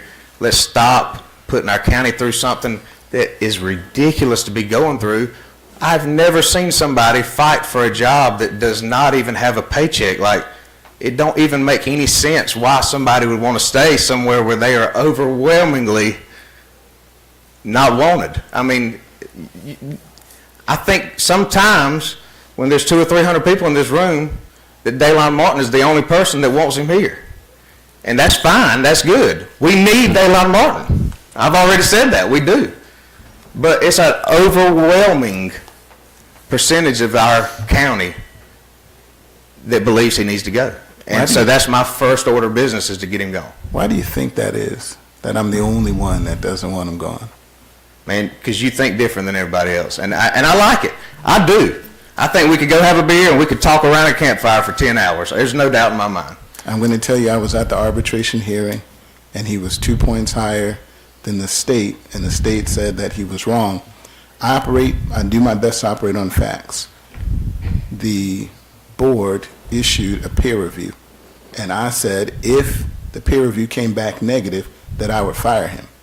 No problem. That would be the information that we needed. We don't have a peer review back yet. And the state said he was wrong, though. The state did not. He came back at the arbitrators hearing with the arbitrators, independent other chief appraisers across the state, 2 points higher than what the state said he was. So the state's math was 2 points lower than his math. The peer review was done, which would assess our office, the chief appraiser, and even our knowledge That has not come back yet. So we're firing somebody, or trying to fire somebody, off of the information that is incomplete, and even the state that may have caused the error, or have an error So in my manager at Dairy Queen, his job is also, to be profitable and to keep our COGS, cost of goods sold, at a 33% or lower. His job is to keep labor at 24% or lower. But his job is also to keep morale and to keep any kind of HR issues from, being, to coming up. I mean, because if we've got employees that are constantly whistleblowing or whatever they've been called, and then not only just people in that office, but people that are not in that office but are in this building, a large number of them, especially, and I didn't know all this until I put my name in that hat, and then all of a sudden, everybody feels like they can come through the drive-through and kind of vent to me what's going on, okay? So if that many people in this building says that there's an issue, that work with him and around him every day, that says that there's an issue, it's just like my guy with the Dairy Queen. He's got to go. You just got to use that intuition, and he's got to go. And he's got to go. That's the first order of business. So if y'all put me on the board, if y'all do, my first order of business is to make a motion to dismiss him. Use the intuition and not the facts. Yep, if that's what you want to call it. Yes, sir. Okay. The next question, the unity of the board. You're going to get rid of the 2 people on the board and the chief appraiser, and that's how you're going to create unity. No. How you I believe that there's no way in the world that those people, I don't even know their names. I have no idea their names. I don't know where they're from. I have no idea. I don't know them at all. But there's no way in the world, evidently they want to stay on to prove some kind of point or something, because when have you ever been not wanted to be somewhere, Daylon, in your entire life? This board? No. Listen, not these guys, Yeah. but In the past, I'm sure. yeah. Yeah. Come But on, 8 years I've at sat least you here. can say there's a little bit of paycheck. Don't you get $300 or $400 or something? But I they don't lose get money. anything. I lose money. Yeah, The guy yeah. next to me didn't even speak to me for years. Right. But And so it's a fight. And see, so because you don't understand that, the Right. fight on principle is what he's after. It's not about 300, 1,600 people. The 190-something people that signed the petition. I didn't even look. Yeah, I it's didn't get less than involved in all that. 1%, Yeah. less than 1% Yeah. of the county. But because of what was created, the information that was put out into the community that led to this point, that's why.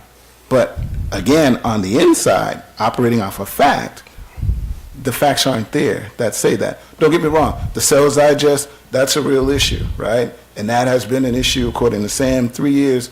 For me, it's been an issue maybe a year, 2 years, because nobody's complained, and I'm going to get to one of your things on here. Nobody complained when their taxes were low and their valuations were low. That had to be 20 years ago because my taxes have never been. Well, not you, Yeah, but okay. the average homeowner, we have enjoyed low tax values. It's not an issue until somebody made it an issue for the sales ratio. Oh, the tax values are low. The values of the homes are low. Yeah, we've rolled taxes back 12 years. And of course the values were low. So we like that. But now, when the true number hits at 120, then we're going to see the gnashing of the teeth on the other side. In your ability, from a unity perspective, and I'm just going down the list, Yeah. how do you create unity, again, after you fire the chief appraiser and you dismiss 2 of the board members? How do you foster unity? I wish those 2 appraisers would do what they should do, and I wish they would. I mean, the 2 board members. I wish they would do what they should do, which is what 80% of, obviously 80% of their representation of the county thinks it needs to be done. I wish they would do that and stay on the board, because he's a good guy. Hey, I've done my background work. I don't know him from Adam's House Cat, but I do know that everybody in Warner Robins that he works with thinks he's a great guy. I mean, so, I don't know the other one at all. Don't even know if it's a woman or a man. But the chairman, I don't even... Tim Andrews. Yes, okay. I know he's a great guy. I'm not, nobody's attacking character here at all. They've attacked his character. I'm sure, I mean, not bashed- me though. I just want to go on the record and say I'm not attacked anybody on their character. I do know that just with a bad work environment, that's reason enough for me to get rid of the appraiser. The chief, with just a negative working environment, that's a reason to get rid of him. That's a reason enough for me. Regardless, if we could sit here and negotiate back and forth all day about the other stuff. A bad working environment and where there's no unity inside this building or inside that office over there, that's enough for me to get rid of a manager of my business, or if I'm being a board member over that office over there, that's enough by itself for me to get rid of the chief appraiser, because he is the boss, he runs the office, and he has some excellent staff members over there that are very knowledgeable and very hardworking, and I don't know how in the world we're in the situation we're in, and how you could not enjoy the presence and be around those people, I have no idea. And it isn't just people in that office, it is people in this building, from every side of the building. So evidently it's definitely an issue. Not that many people's coming to me all of a sudden for no reason, you know. They're just not. I got you. Yeah. In addressing morale and safety, how do you do that inside of the department? Well, I think that when we do get rid of him, I don't know how we go about. I don't know the process about going to find a new person that does what he does. I don't know if there's anybody that is even working within that. It's just like you do at your business. You post it. Yeah, you just post it. Yes. So, but what that's what Jones County school systems would do. They would go post it on Indeed or whatever. But how do other people go about it? Let me I'm tell talking you about creating morale. Right, morale. Yeah. That's what I'm getting to. Other people search for people in different ways. So, like I said, Jones County High School, if the principal leaves tomorrow, they're going to post it on Indeed, and they're going to get it. FPD, their headmaster's leaving in June. Okay? You know what they do? They hire this company, a company that's all they do is go find prestigious people to run schools.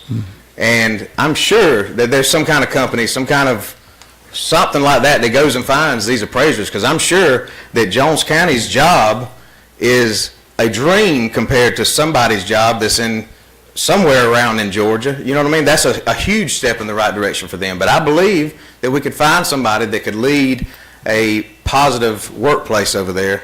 But I also believe that especially since in the last couple of weeks with everybody coming through and talking to me about the office environment. But I believe just making that change by itself, morale will instantaneously go through the roof. I think that in itself right there will improve the morale of the office right there. All right. Then they would also have a board that is acting on their behalf, you know. Yeah, for the record, 7 years, there's not been an issue in that office, and everybody was, in general, cordial, right? We use that.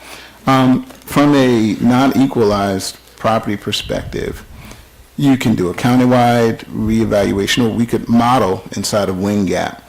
Would you be okay with modeling inside of Wing Gap and pushing that out to the people based on that kind of fear better?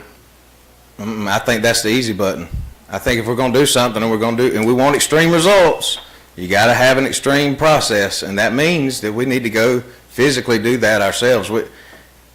It's so screwed up now. If we tell that program to raise all the property values 10%, they're still screwed up. They're just all 10% higher. No, I think we need to put it at a property value, like if every property was valued at 120, just in general, and you use that good, better, fair value option, if it exists, your property would be valued at 120 and then fair, or 120 and exceptional.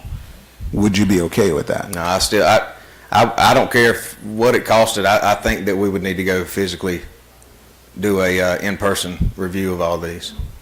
I really do. And I think that it would speak volumes to our taxpayers and our community that we are giving it a solid effort to do the right thing. You mentioned mindsets. How do you change the mindset of people? I think you put them in a different environment and it'll change their mindset. I think just communicating with them sometimes will change their mindset. Just talking with people about, different things that are going on in their life, the people that work for me, that changes their mindset. It's all about, just perception and the angle in which they're looking at things, But I don't think perception is going to, a motivational speaker is going to fix the issues that's going on inside this building. I don't feel like we could. I think we're beyond that. It took a few months to make the mindset what it is. Best practices. You mentioned computers and technology. We have organizations in the area, Carl Vinson Institute, we work with the University of Georgia. Would you be okay with an organization like that coming in to help facilitate some of this change? Absolutely. I mean, I'm all about, most of the time, a good leader is not the smartest person in the room. He knows how to put the best guy in the best spot, the aces in their places. And if there's, some organization that can come help us fix the situation and give us, advice, I'd be all ears for it. I mean, because I'm obviously not a tax assessor. I'm obviously not an appraiser, but I do have common sense, and I will put it to use. If I'm put on that board, I will put it to use to help fix the situations that I believe that about 80% of our community or more think that's going on. Last question. The state, again, had to do a peer review, and that's kind of the first step in the process. They have not completed their process. That's not surprising, though. The state takes forever to do anything. We called it in. Yeah. So you're okay with terminating without that information? I'm okay with terminating him just because of the working environment in this office, in this building. Appreciate you. Thank you. Yeah. Anyone else? I just want to make a comment, Chairman. I just want to be on the record being real clear about this. I agree with 95% of what Justin said, but when he says 80% of us want the chief appraiser gone, I don't agree with that, because I've said it going on 2 years now that I want the problem fixed. And I got accused of saying that I wanted to fire staff employees in that department. And you go back and listen to the recording, that's just not true. I didn't say that. I said if it lies with the board, we need to change the board. If it lies with the chief appraiser, change the chief appraiser. If it lies with staff members, change the staff members. Change whatever it takes to fix the problem. Because Daylon's right. We hadn't had a problem with board members or Tony for 6 years. My problem started in 2021 when we got the first notification that we were well below the 36% we needed to be. And we all said, all right, and the chief appraiser, tax board, everybody, we got this, we're working on it. Then the next year we were even lower, and we said, okay, it is a drawn out process. It's a year long before you know that anything has changed.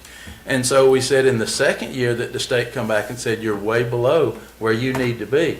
We're like, okay, what are we doing? We appealed it. The appeal was denied, never went any further. The third time we got the 31, which went from 36 to 32.4, I think it was, to 31.9.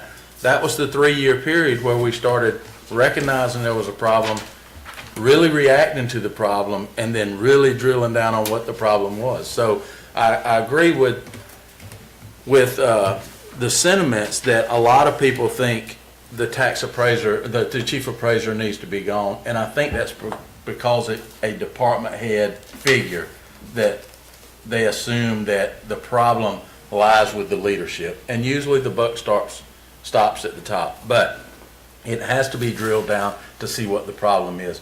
Is it because we're doing $60 a square foot? Is it because we don't have an ABC classification? Is it a mixture of both? Is it because we made a shot over the bow but it wasn't near far enough to correct the difference in the skyrocketing market and what we were looking at?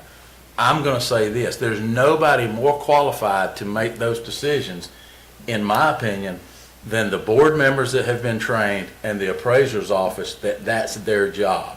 And when we're asking the questions as commissioners, because we don't fire any of them. We don't fire the chief appraiser, we don't fire the staff members. We have no control over that. So to say I want Tony fired is just completely false, because I have no problem with Tony personally. I've said it a dozen times. I think he's very smart, he's very knowledgeable in what he does. And for the 6 years he was chief appraiser that was on this board, when the tax rates were values were where they were supposed to be, nobody had a problem.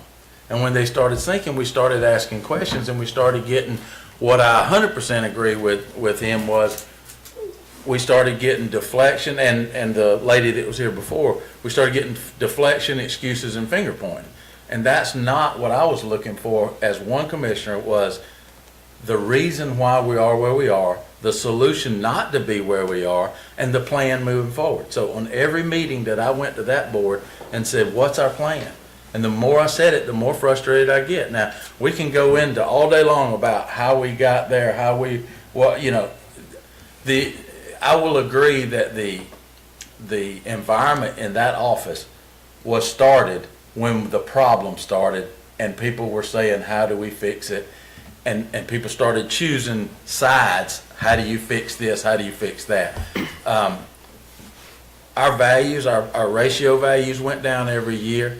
The state said we were not doing them right. Yes, we went to arbitration. We were told before we went to arbitration, you're going to get a couple of points from that. That's just the way it works. So we knew going into it, but agreed. Did we get something? Yes. Did we get where we needed to be? Absolutely not. Are we near where we need to be with uniformity or equalized tax assessments in Jones County? Absolutely not. Based on that, my decision for the board, because we kept asking the board, ask more questions, find out the problem, find out the solution, give us a plan. We didn't get that. We got the same thing from the board as we got from Tony, which was the excuses and the deflection and the finger pointing, and we didn't know and we don't understand, and we're waiting on this and waiting on that. To me, that peer review is the validation of the whole problem. Whether we're part of it or not, or whether it's that board, or whether it's that office, or whether it's the process, or whether it's the tools they don't have to do the job, that peer review will bring all that out. And I would bet my next paycheck that peer review is going to say the same thing it said 12 years ago, only worse. That there were processes that should have been changed then that were not. But I don't think that's our responsibility as a board of commissioners to enact those changes, or we shouldn't even be having to say, why aren't you making these changes? To the board, to the chief appraiser, to the staff, to anybody. Though that is their responsibility. And to say that we have these problems now, yes, the buck has to stop with the staff, the chief appraiser, and the board. And we work backwards from the board. The board works with the chief appraiser works with the staff. So yes, all of it can be fixed together, or it can blow up together. But I want to be real clear that I'm not out to get Tony. I'm not out to get a chief appraiser. Do I believe that Tony could do different things to get that department in a different direction? Yes, I think he's smart enough to. I think he's knowledgeable enough to. Do I think that he had some hesitation to raise the per square foot rates that much? Absolutely. But again, on one side, he said, that's y'all's job to lower the millage rates. And then on the other side, he said, I didn't do it because I didn't want people to come out of the woodwork raising Cain at you guys. But that's two conflicting statements. It's either our responsibility not to let the tax money go up, their responsibility to take the values to where they need to be, if that's it. And I digress, Chairman. I wanted to get that off my chest, and I know we're Run away behind. three applicants and 15 minutes away from our 6 o'clock meeting, so Any questions Thank from you. us? No, All right. yeah.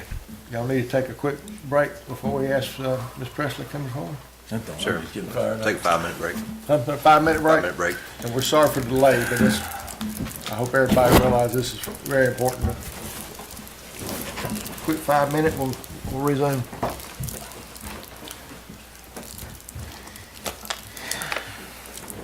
That was a really good compliment, Dan. I like that. That was good.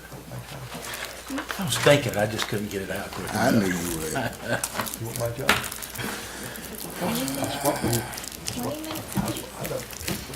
I'm sorry. My bad. Start a track. Hey, keep on what you're doing, you need to get cracked. How many more years you got to catch me? 10? You're how old? 63. 11 years. Oh, I just remember that. Old man, ain't he?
John. John. All right, so we're on? All right.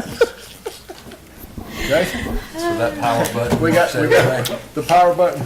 We gotta laugh. We learn, y'all. That was an ID 10T era right there. Once it was off, that's my story, sticking to it. Okay. All right, so I'm going to go through and ask you some questions, and then the commissioners have some questions for you. And so to start, just kind of tell us some about your professional background, how it might relate to property assessment, real estate, local government, taxation, those kind of things. Well, I'm Presley, and I work for Georgia Power, so never really been in tax assessor or anything else, but pay taxes. And really my background with work is just going through the processes, procedures, evaluating those, working with the public, and communications. So that's where I would be in, is probably helping with communications. All right. Why are you interested in serving on the Board of Tax Assessors? What experiences or skills do you have that might make you a good candidate? And then what motivates you to serve there, and what do you hope to contribute? So I'm born and raised Jones County. My family's been here since before the Civil War, so big history here with the county. And I just want to be able to give back to the community. I want to do something, I want to get back involved in Jones County. I've done a lot of volunteer work outside. I thought it was lit up. Thank on the you. screen. But I've, always been involved in the community in some way or fashion, usually through volunteering, and I just want to get more involved directly with the county. All right. How would you approach learning about the property assessment process and the responsibility of the Board of Tax Assessors? Obviously, going through the training that y'all have been talking about, I'd be glad to go through that because I really want to learn all the processes and procedures that need to be done. And also that would help me see what's been going on now, if there's anything going on and what and why. That's really why I'm wanting to get involved with it, is I've been seeing all this that's going on with the county, and to me, I just have a lot of question of why. Why is this happening? And so I think this is the best way to do it, is just dive right in and find out for myself. All right. Can you tell us about a time when you had to make an impartial decision, maybe with incomplete or conflicting information, maybe in a pressure-packed situation, and then what was the outcome of that? Well, with working for the company that I do, there's always something coming up. I've had to work with a lot of customers, sometimes irate customers. Sometimes we have to deliver messages that is not good. And the best way to do that is just to find a common ground, talk through with people, discuss things, explain why you're having to do it, the benefits, the not benefits, of those, and to work out a way with each other and see what would benefit both of you. All right. In terms of the dynamics of the board, how would you handle a disagreement with a fellow board member? And then what would be your approach to getting to a consensus? I'm a big believer in talking to people and seeing why they said what they said, why they're thinking that way. Has something happened in the past that, has brought you to that point? Just maybe sitting down and talking to each one of them and getting their point of view, because everybody's going to think of something differently. Each one of us is going to sit there and think of things differently. But just kind of thinking through it, being logical about it, and getting both sides of the story. All right. What do you perceive as the primary challenges in our property assessment process, and then how would you address them within the framework of state law? I would have to find out some more, what the framework of the state law is, and hopefully that would happen during the training to find out what that is. What was the first part of the question? What do you perceive as the primary challenges in our assessment process, and then how would you address them? Okay. I think they've got two big challenges right now, and one is the employees, what's going on at work and the work environment, and then the taxes. It seems like there's a lot of unfairness with our taxes, and no one can explain why they're doing what they're doing. And so I think that is going to be discussing things with the employees, finding out from them exactly what is going on. And, you know, I feel like, I don't know if it's something that the board can do, is to talk to those employees, find out right from them what is going on. And they may even be able to give you ideas of how to help, you know, better the morale and the community within the office. You know, ask them, see what they want, see what they need, and then work through it. All right. How would you communicate changes in property valuations or tax notices or anything else dealing with tax assessors' information to taxpayers in a way that builds trust and minimizes confusion? A lot of what Justin was saying, I think communication's the main thing. I think the community will be in an uproar if they don't know. So laying out all the facts, all the information, the good, the bad, everything, and saying, this is what's happened, this is what where we're at, this is why we're doing what we're doing, and also telling them what that benefit is going to be down the road. You may have to do it in different forms. It may be social media, the newspaper. You know, I don't know if there's a way for calls and texts to go out. That may be it. And maybe a community meeting if that is allowed. I'm not sure if that's something that's allowed, but if you can have a community meeting, and I'm talking about something different than this. Some people don't want to come to this type of thing. It's too formal for them. Maybe a more of an informal meeting, like, you know, where they can just come up to y'all, each one of y'all individually, talk to you, ask questions. Same thing with the tax assessors, and actually ask all of their questions to them in a more informal setting. And that would help them feel better if maybe you could explain the situations to them, and the assessors could explain why, you know, what we looked at your house, that kind of a thing. So kind of like maybe a town hall meeting or something where people could come and ask questions. All right. What does fairness in property assessment mean to you, and how would you apply that principle as a board member? Treating each person the same, looking at each property and really thinking through it logically. I mean, there's a house and the roof is falling in and nobody can live in it next to this brand new built house, you know, that's, I will say a mansion. I think that's probably different for every people, all different kind of people what a mansion would be, but those aren't going to be evaluated the same, you know. So you've got to sit there and look at each property and really think through it and make notes of it, you know. The Board of Tax Assessors provides oversight for the chief appraiser and the appraisal staff there. How would you ensure that they're effectively carrying out their responsibilities while also maintaining a collaborative relationship with them? I would hope that there are some, you know, kind of policies and procedures in place, and hopefully we'd learn those at that training. And then I would be able to I would know what to look for, where to check through, kind of do a checks and balances type thing. Ask questions. You know, being new to this, I think that'll be something. I don't mind asking questions, and I'll ask a lot of questions, and just kind of go through that. If I see something unusual, then ask a question and see why they made that type of decision or what was going on, and just keeping an open line of communication. All right. How would you balance providing that oversight with allowing the chief appraiser and the staff there to the independence to perform their professional duties?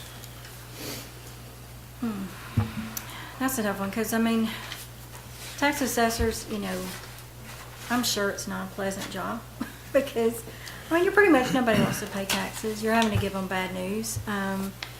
It's not like it's a pleasant thing. Like you've got Amazon, when they bring you a package, you're all happy about it. But, you know, when you're having to pay taxes, you're not. So just trying to help them with doing their job and help them getting that communication out to the community, and hopefully more communication, and the more that the community learns, maybe that would also make the assessor's job easier. Hopefully. It's going to take time, but that's what you would need to do is take that time, go through it, and kind of like building a relationship. You've got to, you know, talk to it, learn each other, and then people I think would begin to understand a little bit more, and hopefully that would help the assessor's office. Okay. And the last one I have, how would you balance the needs of the county with those of individual property owners? As far as the budget wise, is that where you're? Yeah, moving that or one just thing? kind of in general, I Yeah. guess. I think you probably need to look at the way everyone does business, look at the processes and see if there's some efficiencies. Maybe there's some things that we can work differently, you know, and that could either save money. There could be programs out there that can help, I don't know. And see if that, I don't know if it's staffing. Maybe the current staff, again, trying to learn a different and effective way of doing things, could help save time and money too. Commissioner Wood? Yes, I was just going to stick to the same three questions or topics I've talked about before. Okay, the tax assessor's office is a cycle-based workflow. This means that the tax assessor's office does similar things at the same time each year. Exact responsibilities, circumstances, and details may change, but the overall arc stays the same. It's important that a member of the tax assessor's board understands this to have meaningful knowledge regarding what should happen each month, when deadlines are due, what is appropriate, when and where staff should be, and what they need to be working on. Do you understand cycle-based workflow as a concept? My last part on the first one is, are you willing to treat each step as important, even if it's routine, monotonous, or boring? Yes. I know it's very important to, even if you've done something 10 times, you've got to keep doing, you know, you still got to keep checks and balances. You know, where I work, I mean, I'm not a lineman, but they have to be very careful what they're doing and how they're doing it, and they have to go through a certain process, because if not, they may not go home or somebody else may not go home. So I know how important that is to make sure you do it, you know, each step properly. Okay, all right, thank you. My next one is, the Board of Assessors handles a wide range of issues that will take the members time to learn. Much is taught in the 40-hour training course, the initial course, we call it. But many other topics will come over time. Willingness to ask questions, request clarification, and do independent research is critical. This will sometimes require more than the 1 hour a month for the meeting commitment, especially in the beginning of your tenure on the BOA.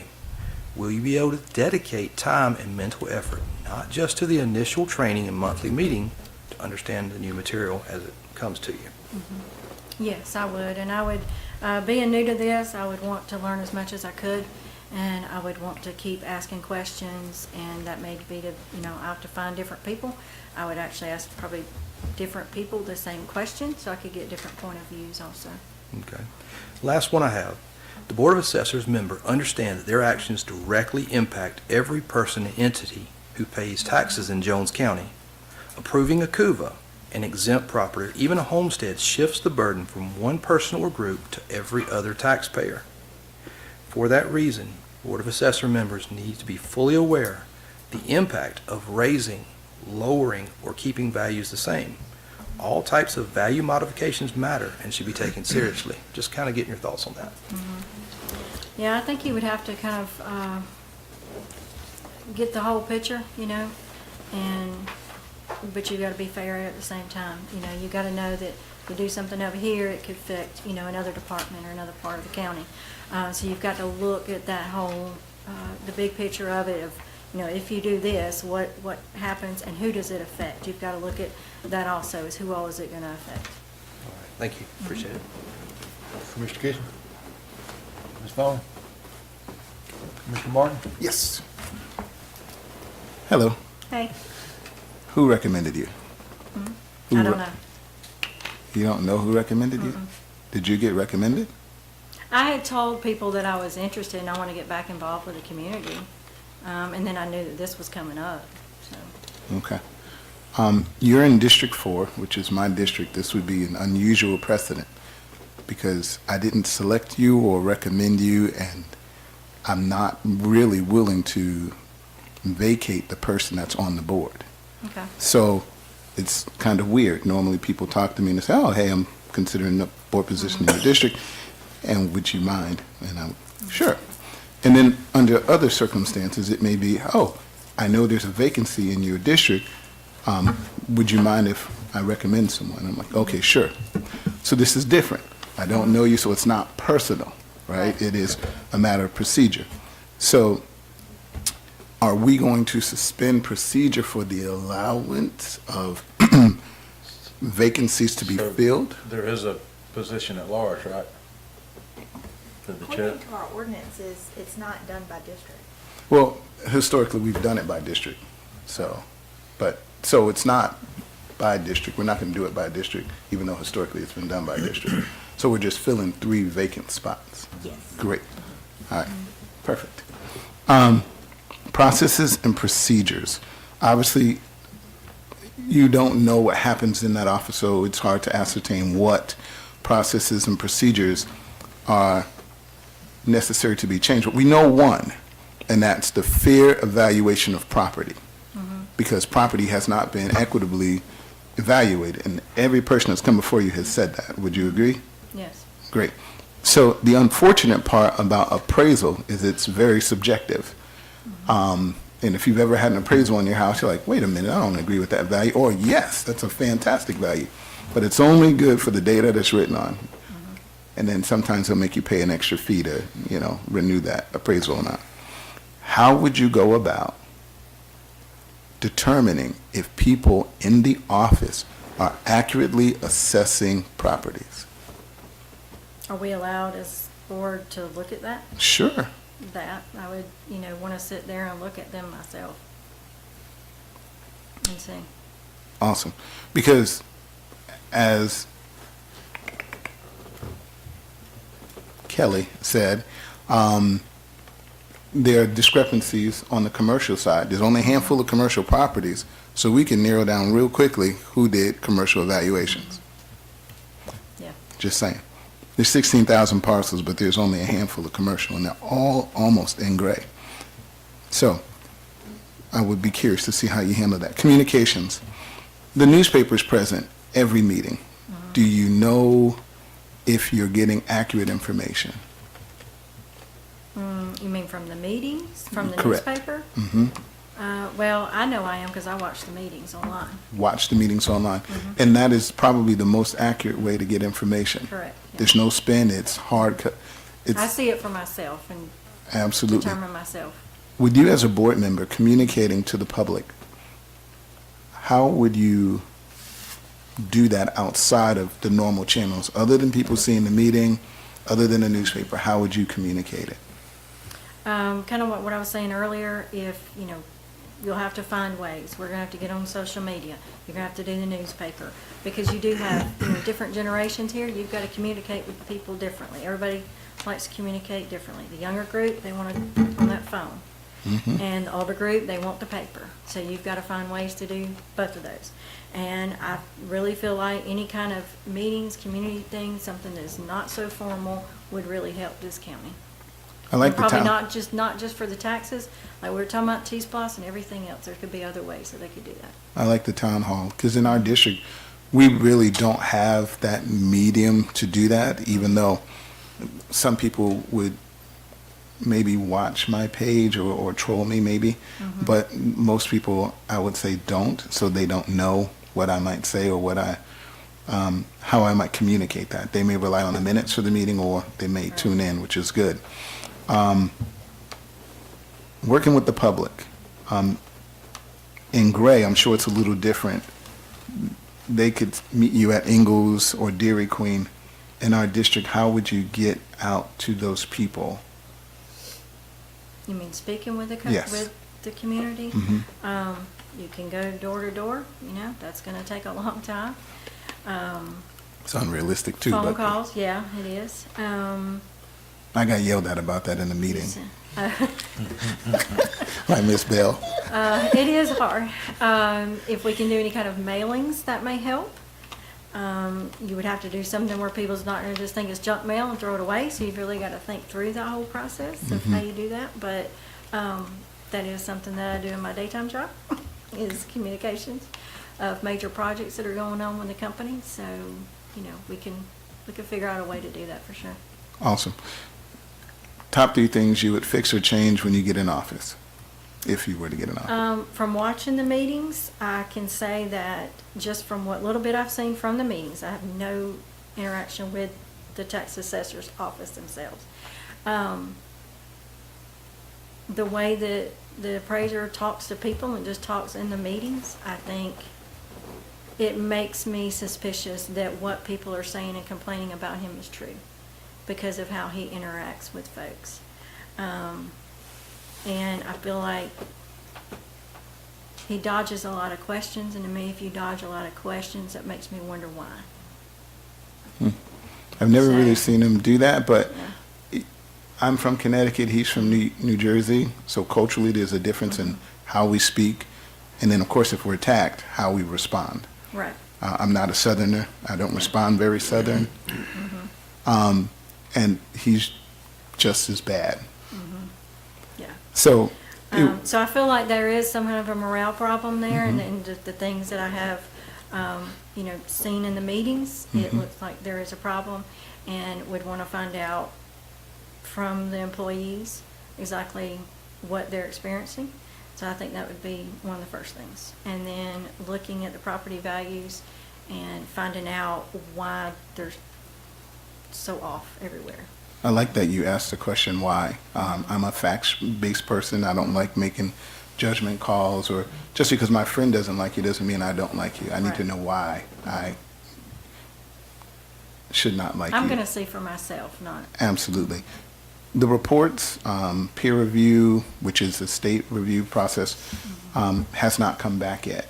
Would you be okay with terminating the chief appraiser without that report? Yes. Makes me question your why. Work Do you want to environment. know my why? It's all right. Work environment.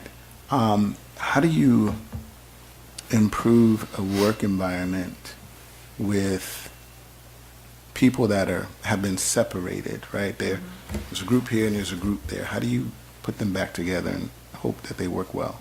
You're probably going to have to be somewhere there's going to be a mediation between someone. I would not think it would be Tony, because you're going to lead by example. So something is trickling down from there. There's some reason both sides are acting the way that they are. And you got to find somebody to be a mediator as to why, and get that problem worked out, and then find out how you can bring them back together. And that's just going to be talking to them and finding out and asking them, what do you need? What would help you get through this? And why did you react this way or this way? And question that and find out. If you found that there were unfair appraisals done and we could pinpoint it to one or two or three people, what would you do? You mean like they were doing them, is it an illegal thing or It's just a willy-nilly. mistake? You've got Yeah. the Dairy Queen at 600,000. You've got There's ranchers gonna at be people that 900,000? make mistakes. Now, if you see there's one here, one there, scattered, I can see somebody's made a mistake. If it's several, if there's a pattern, then you know that something is wrong there, and it's the same person, the same appraiser, then you've got an issue, and that proper person does not need to be appraising. According to Sam, 2021 is when we first started seeing these problems, to 2024. So that's 3 years of data that you could look at. Factoring in COVID and property values going through the roof, most of our properties have almost doubled based on COVID values. And I know that they have not done the tax assessments to keep up with that. Would you see that as an anomaly, or is that something intentional? That there's 3 years of it? 3 years of it. Yeah. I would think that there's an intentional if it's been happening for 3 years. 1 year, probably not, because, you see, okay, you've been told there's a problem, and then you can fix it. Well, you didn't fix it in two years, so now there's the third year that's wrong, and then it wasn't fixing the other one, so now you've got another year that's wrong. So it keeps building, so that's telling me that something's happening in those 3 years. Gotcha. There's a chief tax appraiser, and then there are other people that work in that office to try and get 16,000 properties assessed. And John was the chair of the board. I don't know how many. 1 year. 1 year. I don't know how many people need to be in that office for it to be staffed appropriately to get through the assessments. It's based on the total number of parcels in the county, and then it's based on the level assessor, whichever is the 1, 2, 3, or 4. The Based- state has recommendations of staffing levels for number of parcels. Based on our parcel number, do you know what that staffing level might be? 7 to 8. And how many do we have? It depends on, I don't know what each person's qualification level is in that office. I As far think, as people that go out in the field and do the boots on the ground. yeah, I think most of them, with the exception of the one girl that's new, the girl and the guy that's new, I'm not sure about the particular workings. I've been more focused on the commission side of things for the past. that would be a 4 dodgy years. way to answer that question, but okay. No, that's the exact way I'm going to answer it because that's the truth. Okay, fair enough. It's a weird truth. Because you sat on that board. If you know that there are 7 people that are supposed to be out in the field and we have 3 or 4, and even if you could attribute a certain number of those appraisers to have misevaluated, wait a minute. I'm stuck on that word for evaluation, where they need to be incorrectly, Okay. thank you, incorrectly evaluated properties. How would you resolve that? Because these people have been working there, some of them have been working there from the beginning, since I've been here 12 years. You're saying like all of them are Not all of them. incorrect? All of them are We got 3 evaluating years them worth of right? data. Because on a new board, right, if you come into a new board, you can make a decision that's abrupt and clean, Right. or you can work with people. I'm just curious. I would check to see if it was a training issue too, and see, because it could be a training problem. Maybe they need more training. And if that's the case, then help get them training. Even after the training, if they still keep making the same mistakes, then that tells me there's something else wrong. And that probably they need to not work for the Jones County. I follow you. If communication was done well, would you be okay with using the state's recommended value at $120 per parcel and communicating that to the people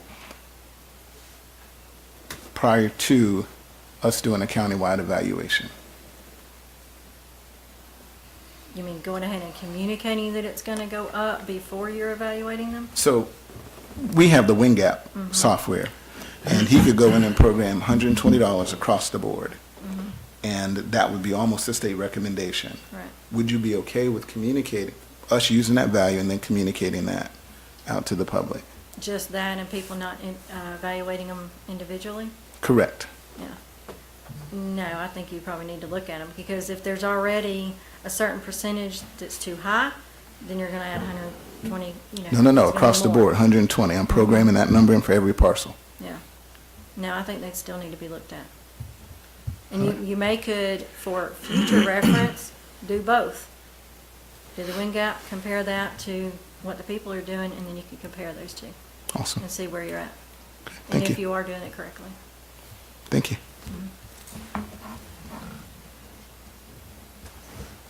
That it?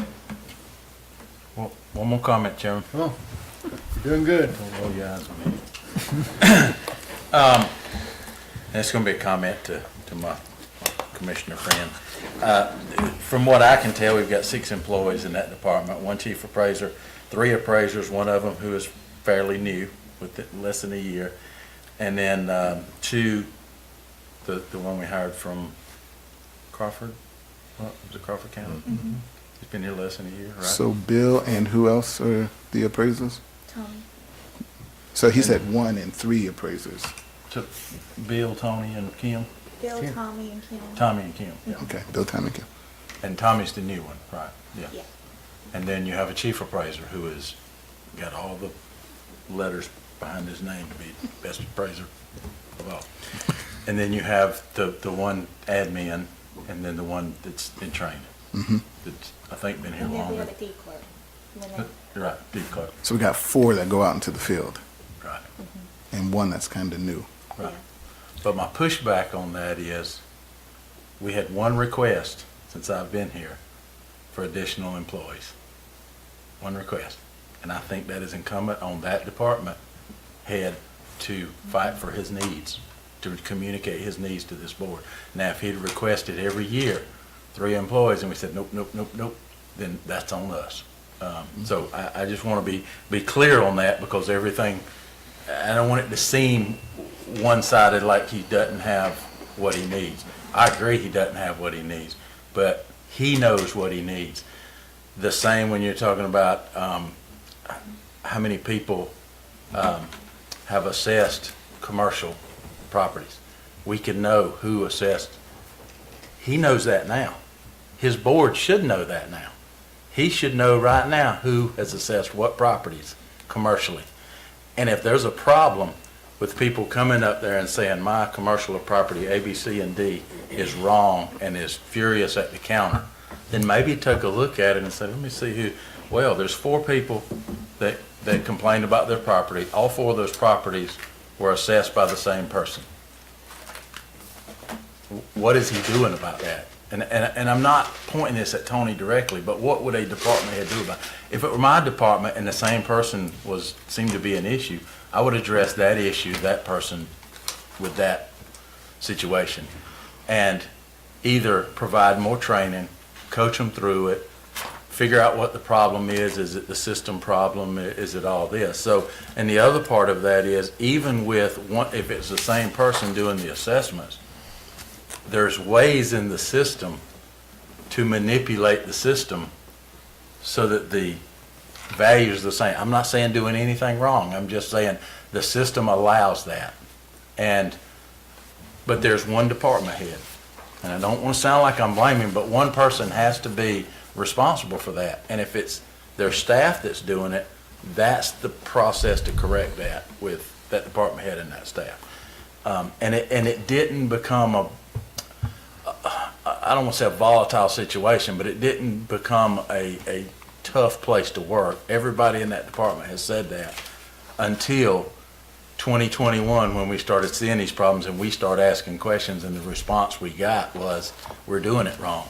And the state says we're doing it wrong, and staff says we're doing it wrong, and then everything blows up and it becomes a problem because we know that it's been doing wrong, not because, and I say this all the time, if people were half as mad about why we got to where we are as they are about why we are, then we might have some more solutions. You know, again, we're not going to beat this dead horse, but 2021, I know that property values skyrocketed. And even if they had made an adjustment of a 10% increase, they could not have kept up with the real estate values that were happening and the sales that were happening. You can't build in Jones County almost for under $150 a square foot. And in Gray, they're over $200 a square foot. And it doesn't make sense, but people are paying for it.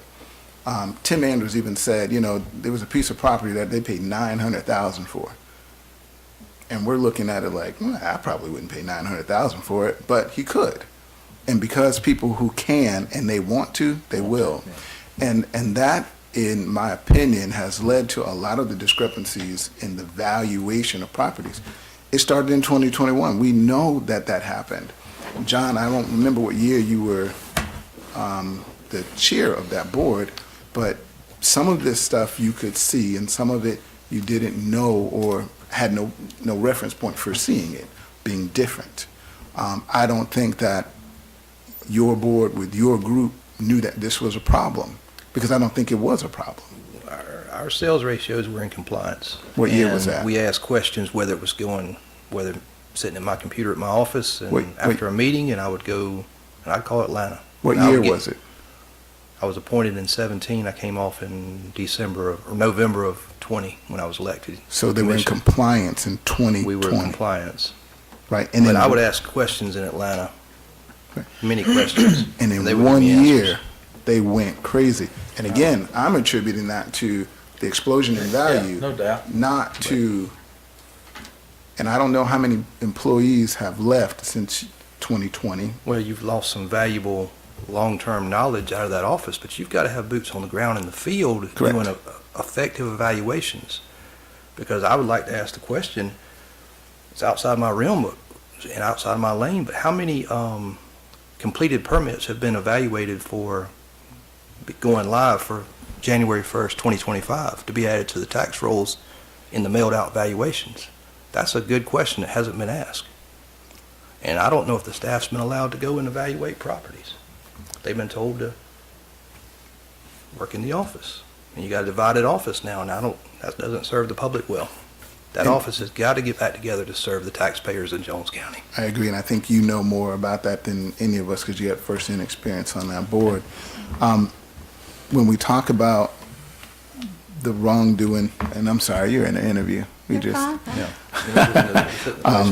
Yeah. Hey, real quick, if you got any questions for us? Well, I was just thinking of one here.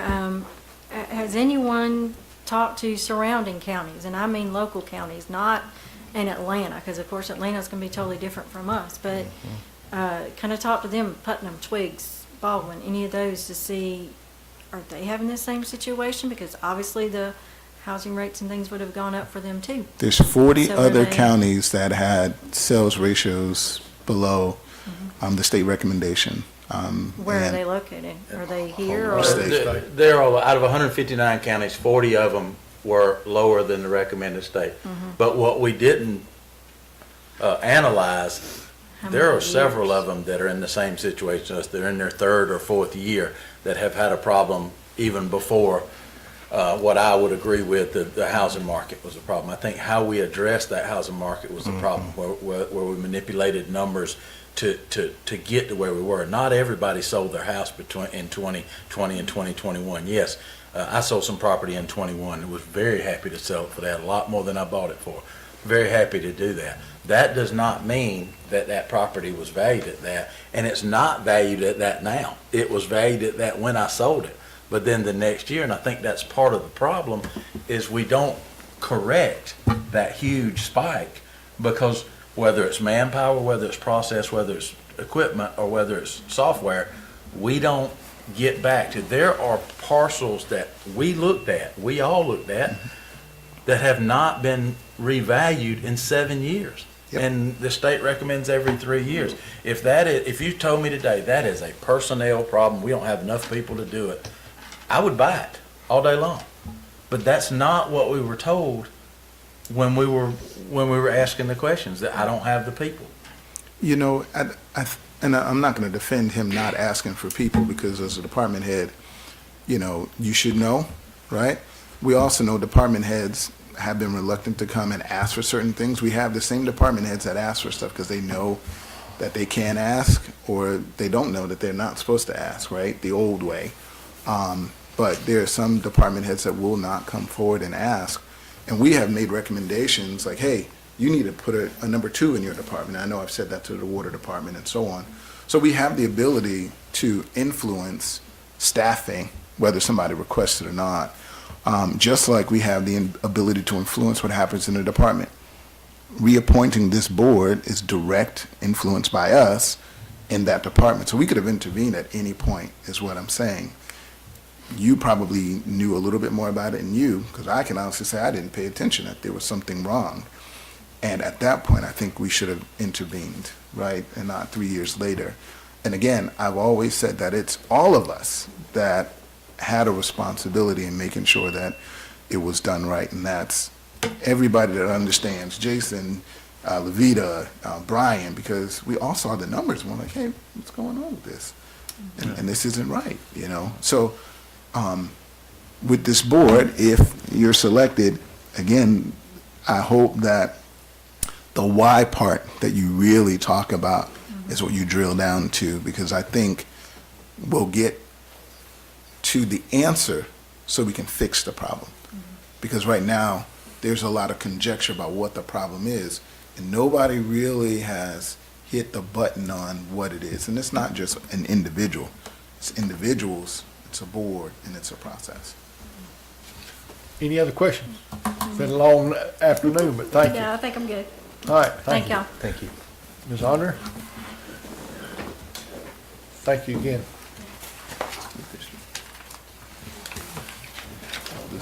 I know you know everybody on the board, so I do. I'll turn the mic over to Mr. Risner. All right, so I'll just There's go through one the there list if of you'd like questions. Okay, thanks. I'll just go through these and then the board will take over from there. To start off, just tell us a little bit about your professional background, how it relates to property assessment, real estate, local government, or taxation. Okay, I came to work in Jones County in the tax assessor's office in 1998. I worked for Jones County for 24 years and 9 months. I started out at the beginning at the front office, worked my way up to appraiser 2. I feel like, you know, I know the processes, I know the deadlines. I feel like that Jones County educated me.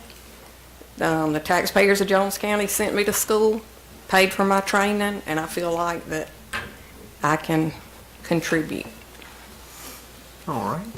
And you touched on this some, but just in case there's anything else, why are you interested in serving on the Board of Tax Assessors? What skills or experiences do you have that you think makes you a good candidate? So what's your motivation, and then what do you hope to contribute during your term? When I used to go to class, a lot of times,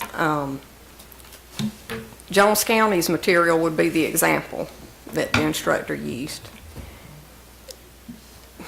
That gave me a lot of pride in my county and in that office. And I'd like to see that back again. I mean, I hate to see something that I've worked in, an office that I've worked in all that time, come to this. And I guess that's my motivation. You know, it was my baby. And I hate that it's at this point. We went through 2 reevaluations through my tenure here. So I know about that, you know, I know about that process. And I think that it should have been proactive when the numbers and the sales and the explosion here in Jones County. I feel like that at that point, when that ratio was not between the 36 and 44, we should have been doing something at that point to be proactive and go ahead and get the process going with the reval. This question is a little bit different for you, having worked in there, but I'll go with it like it's written. How would you approach learning about the property assessment process and the responsibilities of the Board of Tax Assessors? There's always more to learn. I don't proceed to know everything, certainly don't, but there's always laws changing every year that affects the office. I think, you know, of course you need to be up to date on that, and just learn, and if you've got to answer for something, make sure that you know what you are signing your name to. That's my thing. And I guess that's the main thing, most important. All right. Can you describe for us a time when you had to make an impartial decision, maybe with incomplete or conflicting information, maybe it was a pressure-packed situation, and what was the outcome of that? Well, let me think here. I'm sure there's been many. Well, it's like it's said before, we're not welcome at people's houses. We were not welcome. I'm not there anymore, but the tax assessor's office, when they see you coming, they don't want you there. You know, I remember being told the paint's not even dry. I just feel like that if people understood more, instead of it just being a tax bill, their property value, and a lot of people, most people, if you ask them, would you sell it? Would you sell your property for this? Oh, no. And, you know, and then that's the answer. So I know I'm rambling. I'm not a public speaker by any means, how would you handle a disagreement with a fellow board member, and how would you work with them to get to a consensus? Well, I think everybody everybody's gonna have a difference of opinion, I feel like. Well, not everybody, but you have to be open-minded. You have to look at everybody's perspective. And the main thing with that board is you have law that you have to operate in, and that really dictates what is done and how it's done.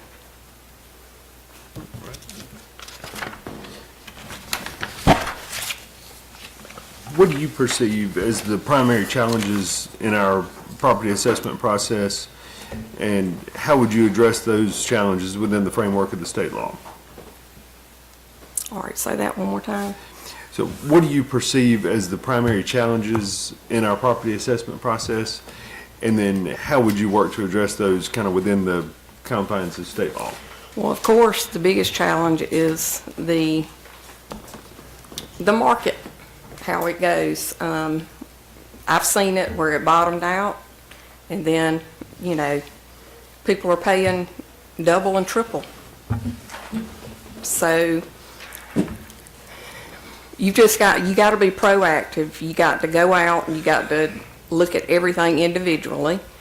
I feel like the older houses here in Jones County that have depreciated out, I think all of them need to be looked at and maybe put an effective year. A lot of people, downtown Gray here especially, you know, it's an old house, so you got the year 1930 in there, but since then they've gone in and they've redone kitchen, bathroom, whatever. They don't tell us that. So I think that needs to be looked at. That's the main thing. And I think a total revaluation needs to be done. All right. How would you communicate changes in property valuations or tax notices or anything else for that matter to the taxpayers in a way that builds trust and minimizes confusion? I think that, of course, you know, we have to use our means, newspaper, TV, but for them to understand that that office operates under the state guidelines, and it has to be done that way. The values have to be within that 36 to 44. If not, then it comes to the $5 per parcel penalty that the county has to pay. We don't want that. I think if the taxpayer understands the guidelines that have to be worked within, and what the consequences are for not keeping it up. All right. What does fairness in property assessment mean to you, and how would you apply that principle as a board member? Making sure that all taxpayers are taxed at fair market value and uniformly. And we do have tables that are in our system, but you have to use those tables for it to be effective. All right. So as you know, the board provides oversight of the chief appraiser and the appraisal staff. How would you ensure that the staff is effectively carrying out their responsibilities while maintaining a collaborative relationship? Well, establishing what each employee's responsibilities are, and then, you know, there are checks and balances, but, you know, of course, that's the manager or the chief appraiser's position to make sure that it's being done right. But as a board member, knowing the right questions to ask to make sure that the COD and the PRD are correct or within the means. And if it gets off balance, we know what to do.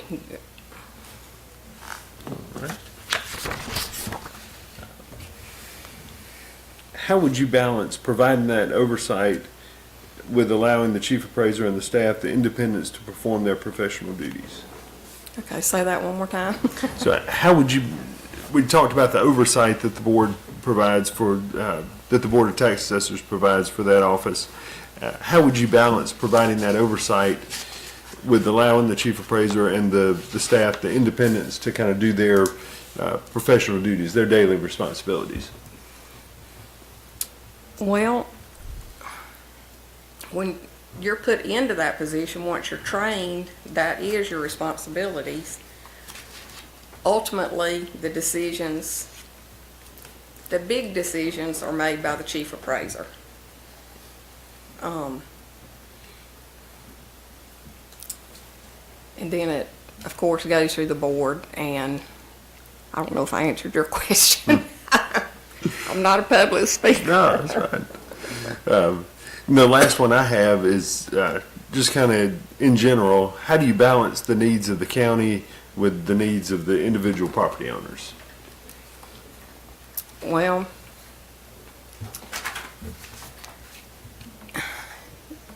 the tax is going to be, the tax is the tax bill, or the tax value.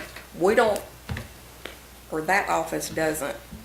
Our responsibility would be to make sure that it's fairly appraised and assessed. And then as far as the bill, or their tax bill, that falls on the mill rate, or in the tax commissioners. We have to work between those guidelines of the state, and then that's our job. Was our job. All right, I think you've heard my first question about the cycle-based workflow. Do you want me to read Yes. that again, or do you want to kind of give me, I'm just saving you the trouble of hearing 2 minutes of me ramble. I do understand the cycle. I know, January the 1st is the tax date. Notices go out in May. Assessment notices, they have 45 days. And then the digest has to be turned over to Brian by the 15th, I believe, of July. And so, Right. yeah. Timely, very timely.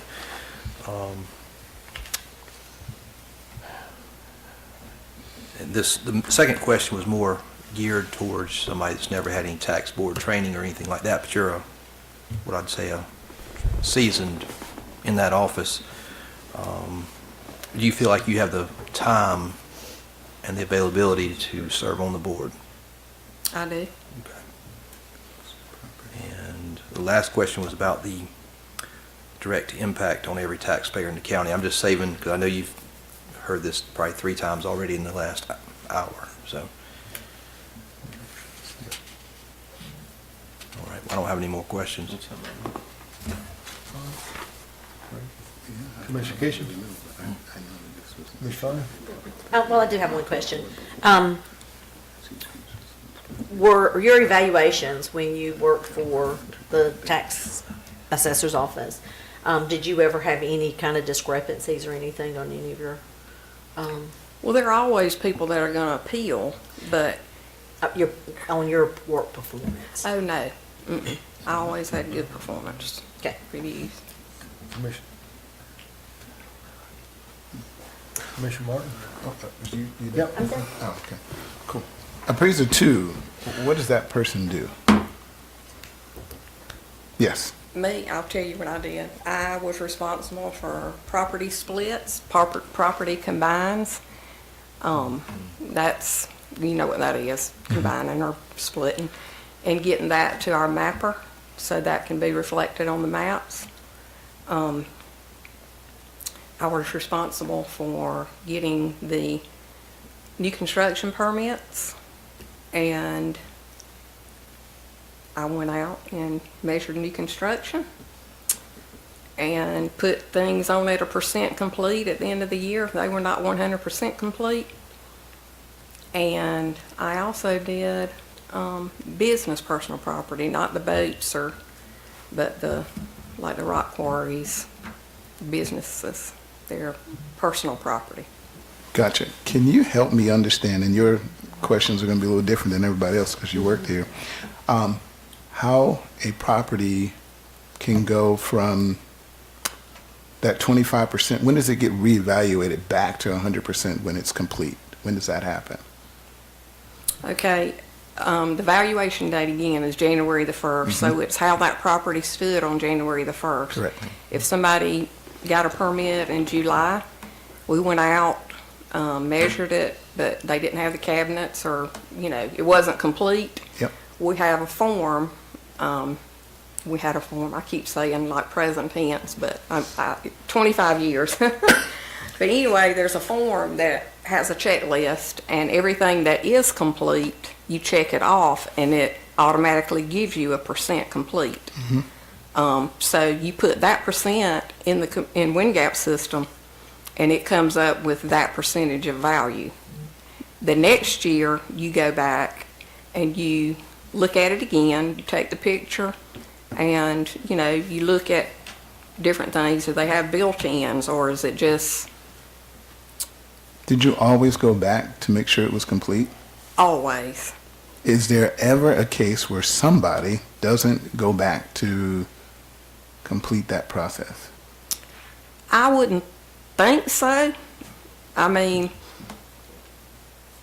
and I'll be honest, during my time, let's see, we had another appraiser that did new construct. Well, we had several that would do, but in between this appraiser and me going out, there was a house out on 100 and something acres, and that was one house that was not picked up. But it was eventually picked up, but because we have aerial photography and, that's how we discover things like that. We can go to that property and go to 2 different gates. We can leave a door hanger and ask them, please call our office because we need to come out. That doesn't mean they're going to do it.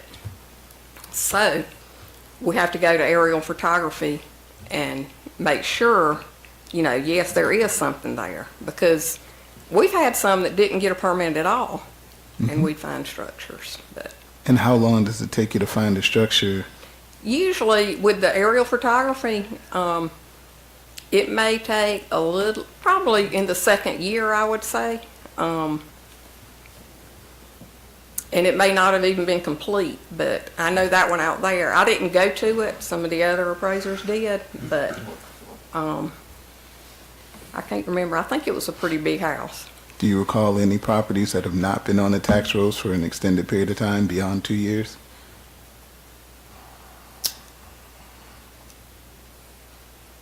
I think in River North, there may have been one that was discovered. It wasn't a house, it was an actual parcel. And that's the only one that comes to mind that I know of that was not on the digest.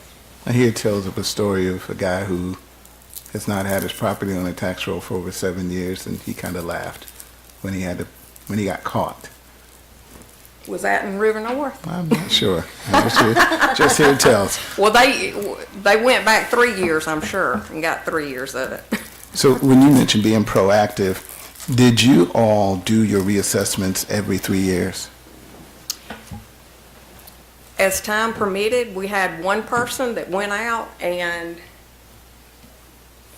they did that for probably the first year, year and a half, 2 years that they were there. Because you can divide up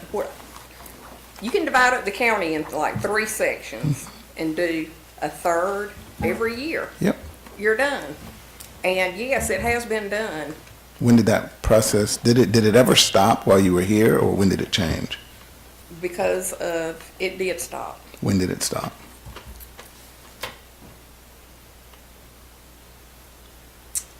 I don't know the exact year, but the staffing in the office is it's not enough people to get it all done. I'll just be honest. So, just out of curiosity, when staffing happens like that and it doesn't get done, is that like the first thing that gets dropped, the going back out every 3 years to reassess properties? Well, it's not like none, of course, and I know it's supposed to be uniform. But, yes, it was dropped. So when you don't go out and reassess a property, in the system, you have to act like or pretend like you've gone out there because law says you're supposed to assess that property in 3 years, right?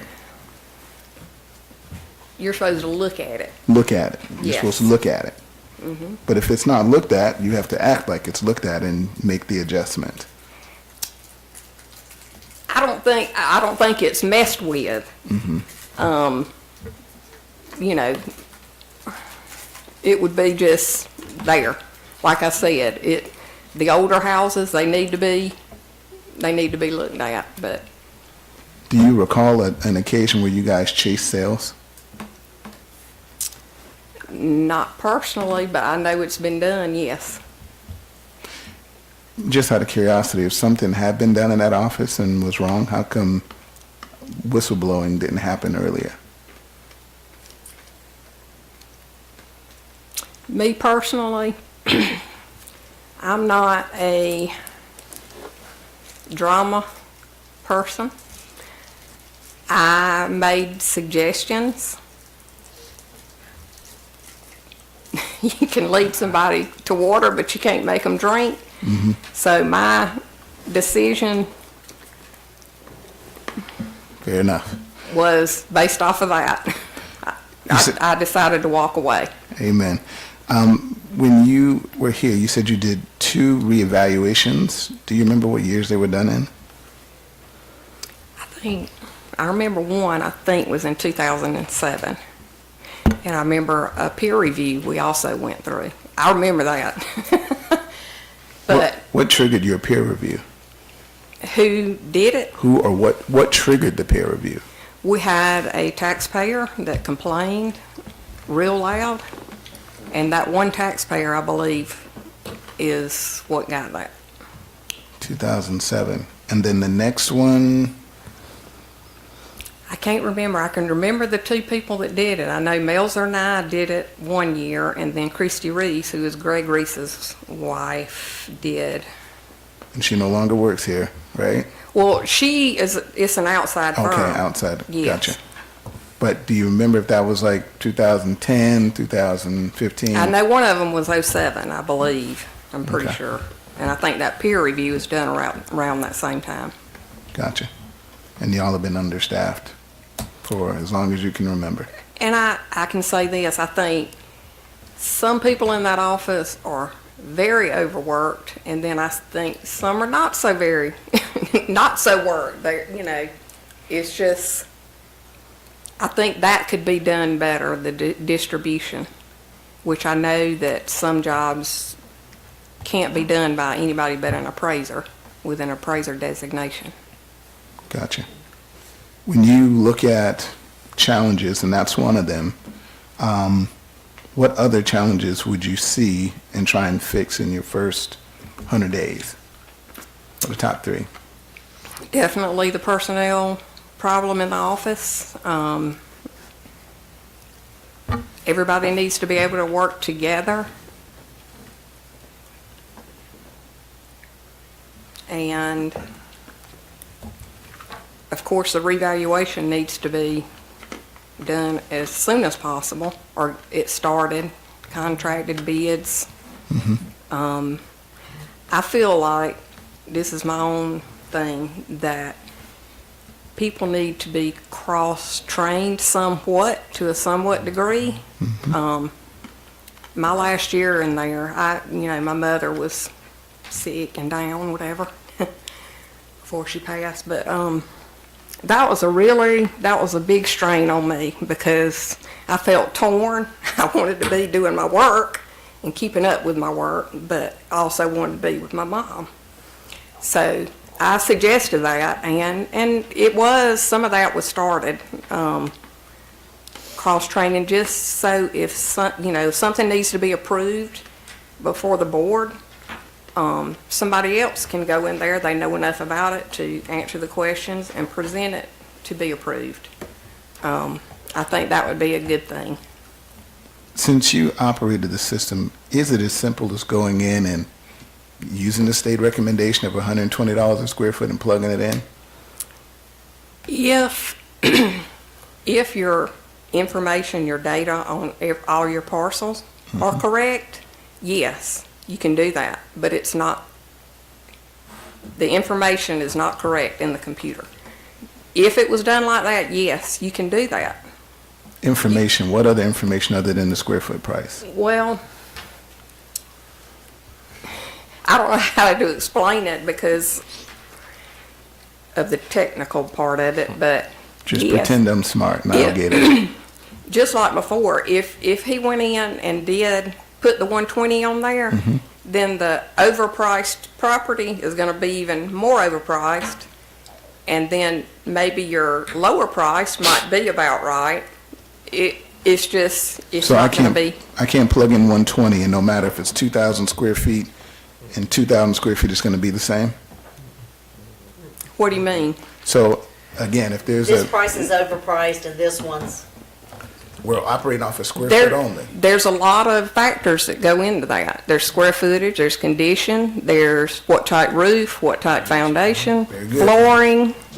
So in 2022, when you left, was the information in the system correct? I'm sure, I mean, there's never going to be every single parcel. Not 100%, but let's give it a rate. Is it 75%, 80%, 20% correct?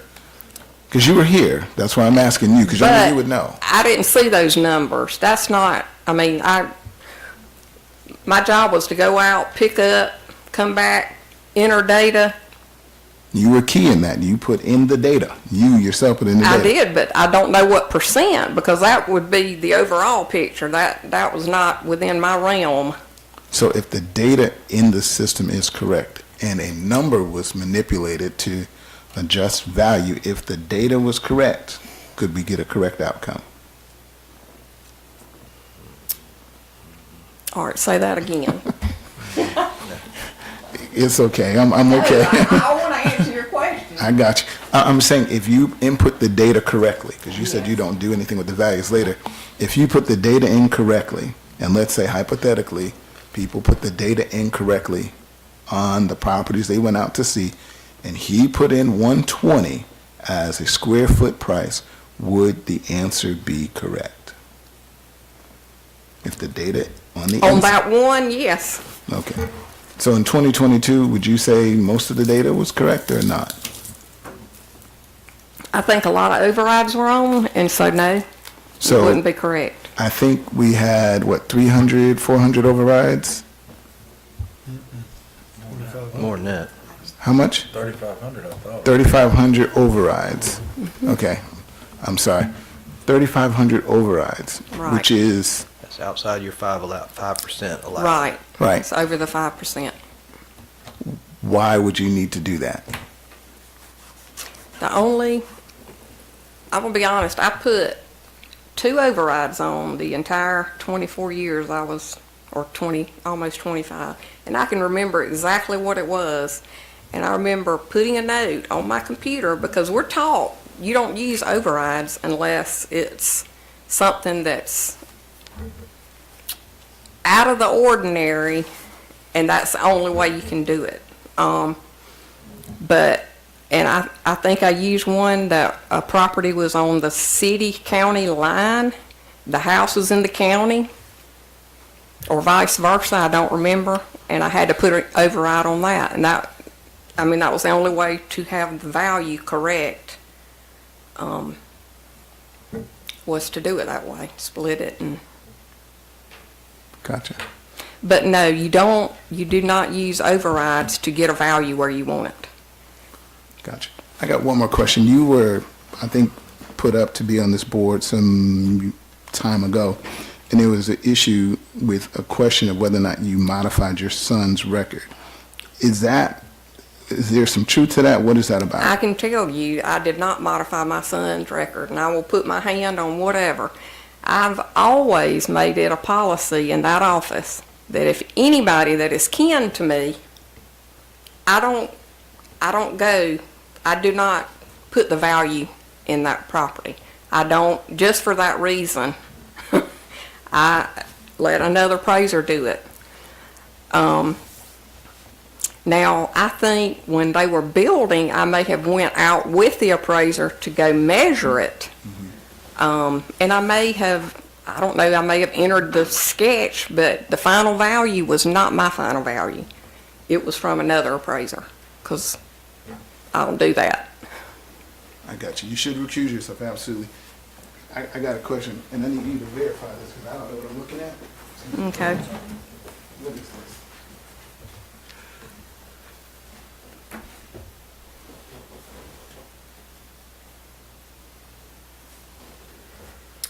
Real property. That looks like just edits. If anybody went into something, Right, and I don't know what that is, but real property. yeah, they sent that with another one. And It doesn't have anything saying what kind of list that is. I probably, and the record was to that property. Yes, Is that your son's? it was. Okay. Thank you.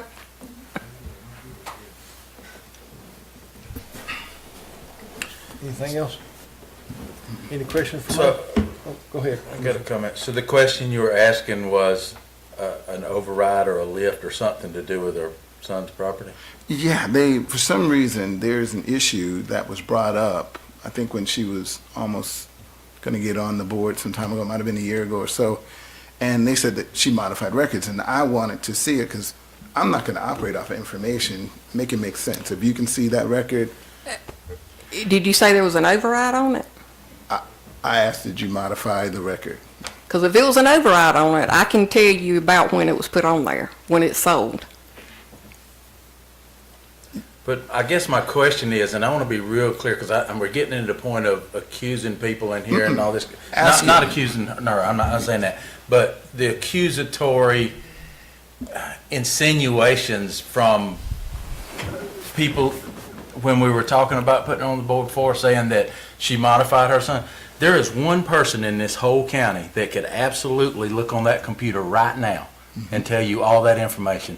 So I think for us to ask that question in an application form, if there's proof to it, put it on the table. Like you said, I don't like innuendos. No, I mean from our chief appraiser that can tell you who modified what. You can't say, if I've got the top level of administrative rights in a software program, Right. which I'm sure he does for tax assessment in Jones County as the chief appraiser, he's got higher levels than anybody else in this county.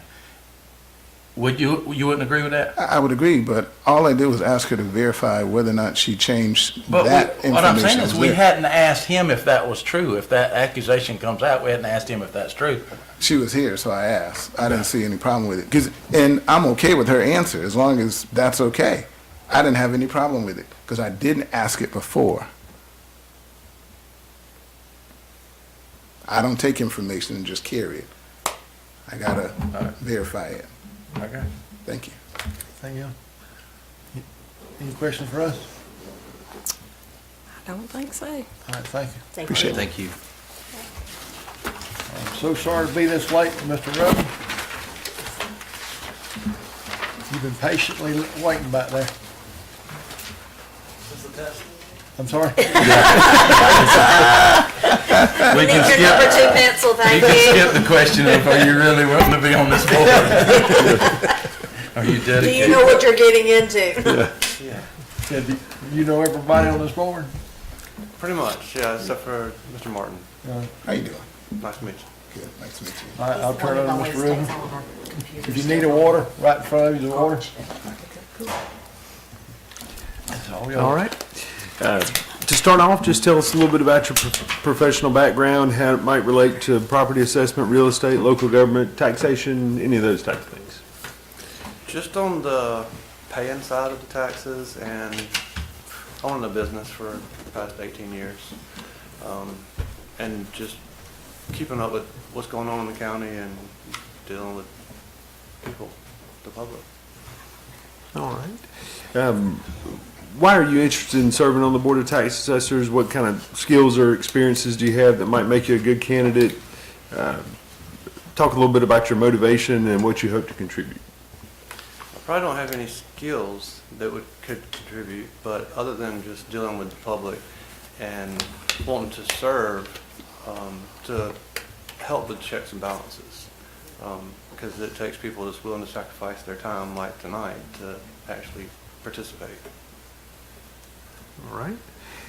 How would you approach learning about the property assessment process and the responsibilities of the Board of Tax Assessors?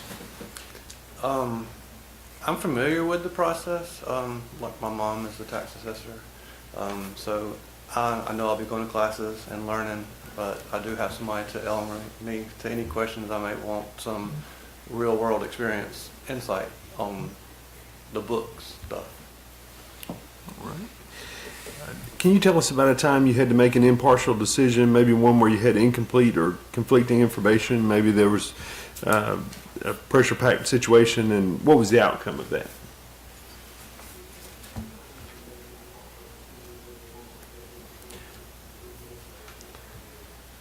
It is hard to make decisions without information and facts, and a lot of times I go with like my gut feeling, but I like to take time and not make hasty decisions and pray about it and receive knowledge and wisdom that way. All right. Just talking about dynamics amongst board members, how would you handle a disagreement with a fellow board member, and then what would your approach be to getting to a consensus?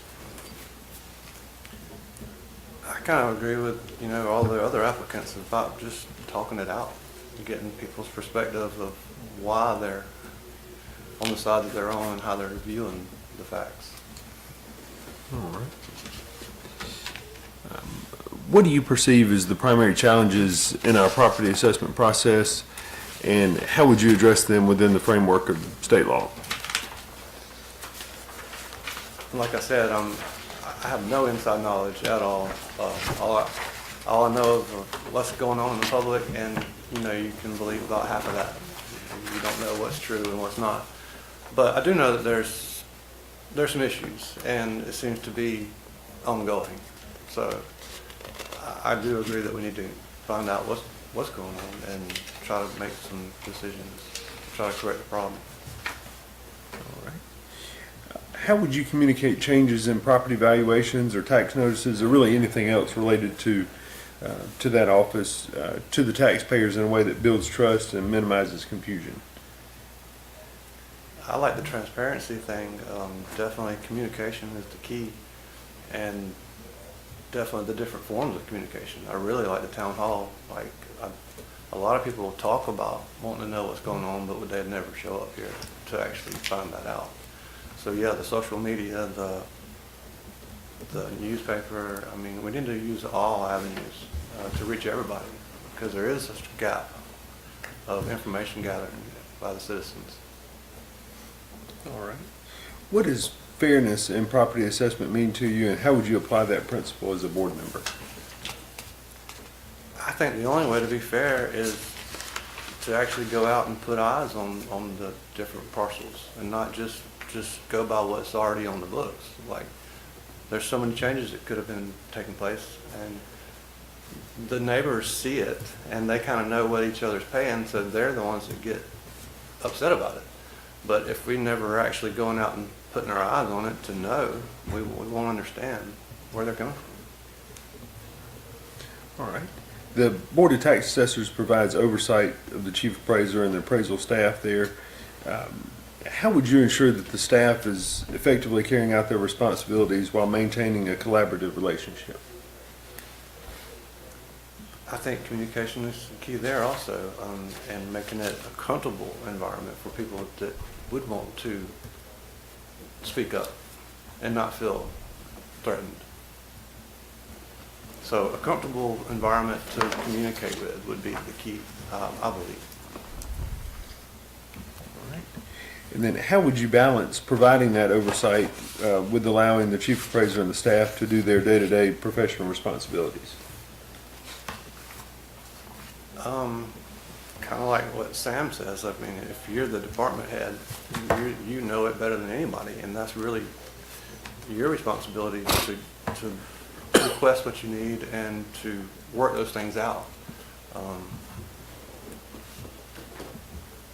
That's the best answer I have for that. All right. And then the last one I have is just kind of generally speaking, how would you balance the needs of the county with the needs of individual property owners? Just to show them why it matters, their property values to them, and how it benefits them and the county, and how it, being fair, spreads it across everybody instead of just certain people. All right. I just have 3 questions, and I'll go back and I'll read the full question or statement and that sort of thing for you. Okay. The tax assessor's office is a cycle-based workflow. This means that the tax assessor's office does similar things at the same time each year. Exact responsibilities, circumstances, and details may change, but the overall arc stays the same. It's important that a member of the tax assessor's board understands this has to be, and have to have meaningful knowledge regarding what should happen each month, when deadlines are due, what is appropriate, and when and where staff should be throughout progress of the year. Do you understand cycle-based workflow as a concept? Are you willing to treat each step in the process as important, even if it's routine, standard, just... I don't fully know the whole cycle. I do know the deadlines of paying my taxes, and I do understand cycles as doing maintenance for businesses and stuff like that.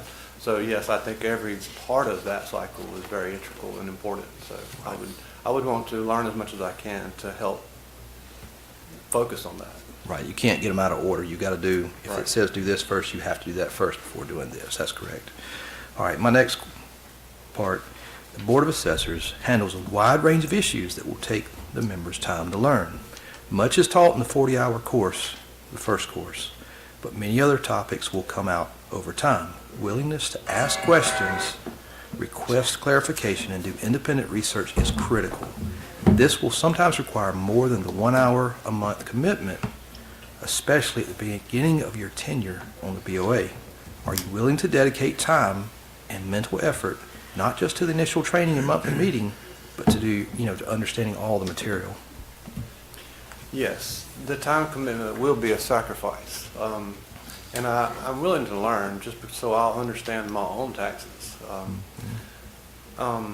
So yes, it will be a strain on time, but I do feel I will have a shortcut to learning because my mom has spent her whole life as a tax assessor. So I think with her experience, anything that I don't understand, I could just call her real quick and just get a good summary of it and an understanding of it. Okay. My last part. The Board of Assessors member needs to understand that their actions directly impact every person and entity who pays taxes in Jones County. Approving a CUVA, exempt property, or even a homestead shifts the burden from one person or group to every other taxpayer. For that reason, BOA members should be fully aware of the impact of raising, lowering, or keeping values the same. All types of value modifications matter and should be taken seriously. Just getting your thoughts on that. Yes, I mean, it's just like running a business. I mean, if you take from one part of your business to another, or time, or any aspect of it, it's going to affect another part of it. So, yes, I totally agree with that and understand that concept. Okay, all right, thank you. Ms. Vaughn? Nothing. Mr. Martin? I like that you said prayer. Wrote it down too. Amen. I pray before this meeting. I pray after this meeting. Sometimes I pray during this meeting. I close my eyes and because I have to seek His face to give me peace, to give me bearing. There's a lot of angst in the community behind what has happened, what has transpired. What do you pray for? Peace, mainly. And I think that Jones County citizens deserve that, a functioning board and tax assessors, and it just benefits us all. How do you see yourself bringing peace to citizens, right, and then to that office? Trying to educate myself as much as I can in the decision-making part of it, and trying to be fair, and listening to different perspectives and why things happen and why decisions were made. Because if you sit down and talk with people without any animosity, you may learn something or discover, why things really wound up the way they did. Do you think it important to wait for the state's inquiry and their response before making a decision to terminate the chief appraiser? I would say ideally that would be something I would want, but if it came to a crunch of time where they're like other government processes just get kicked down the road and no prospect of even getting it, and time's ticking away and we're getting further into more problems, I would say sometimes you have to make a decision before you can't wait forever for a decision like that report to come in if you're crashing and burning. I mean, if the repercussions are higher for the county to wait, then I would say go ahead and do it. But if it's not going to be that detrimental to the county and we can afford to wait, then I would say wait. Some in this community have believed that we're crashing and burning. Some believe that the barn is on fire. I don't know that we've been assessed $5 per parcel. That would be an indicator. And I don't know that we are in a space where we can save ourselves.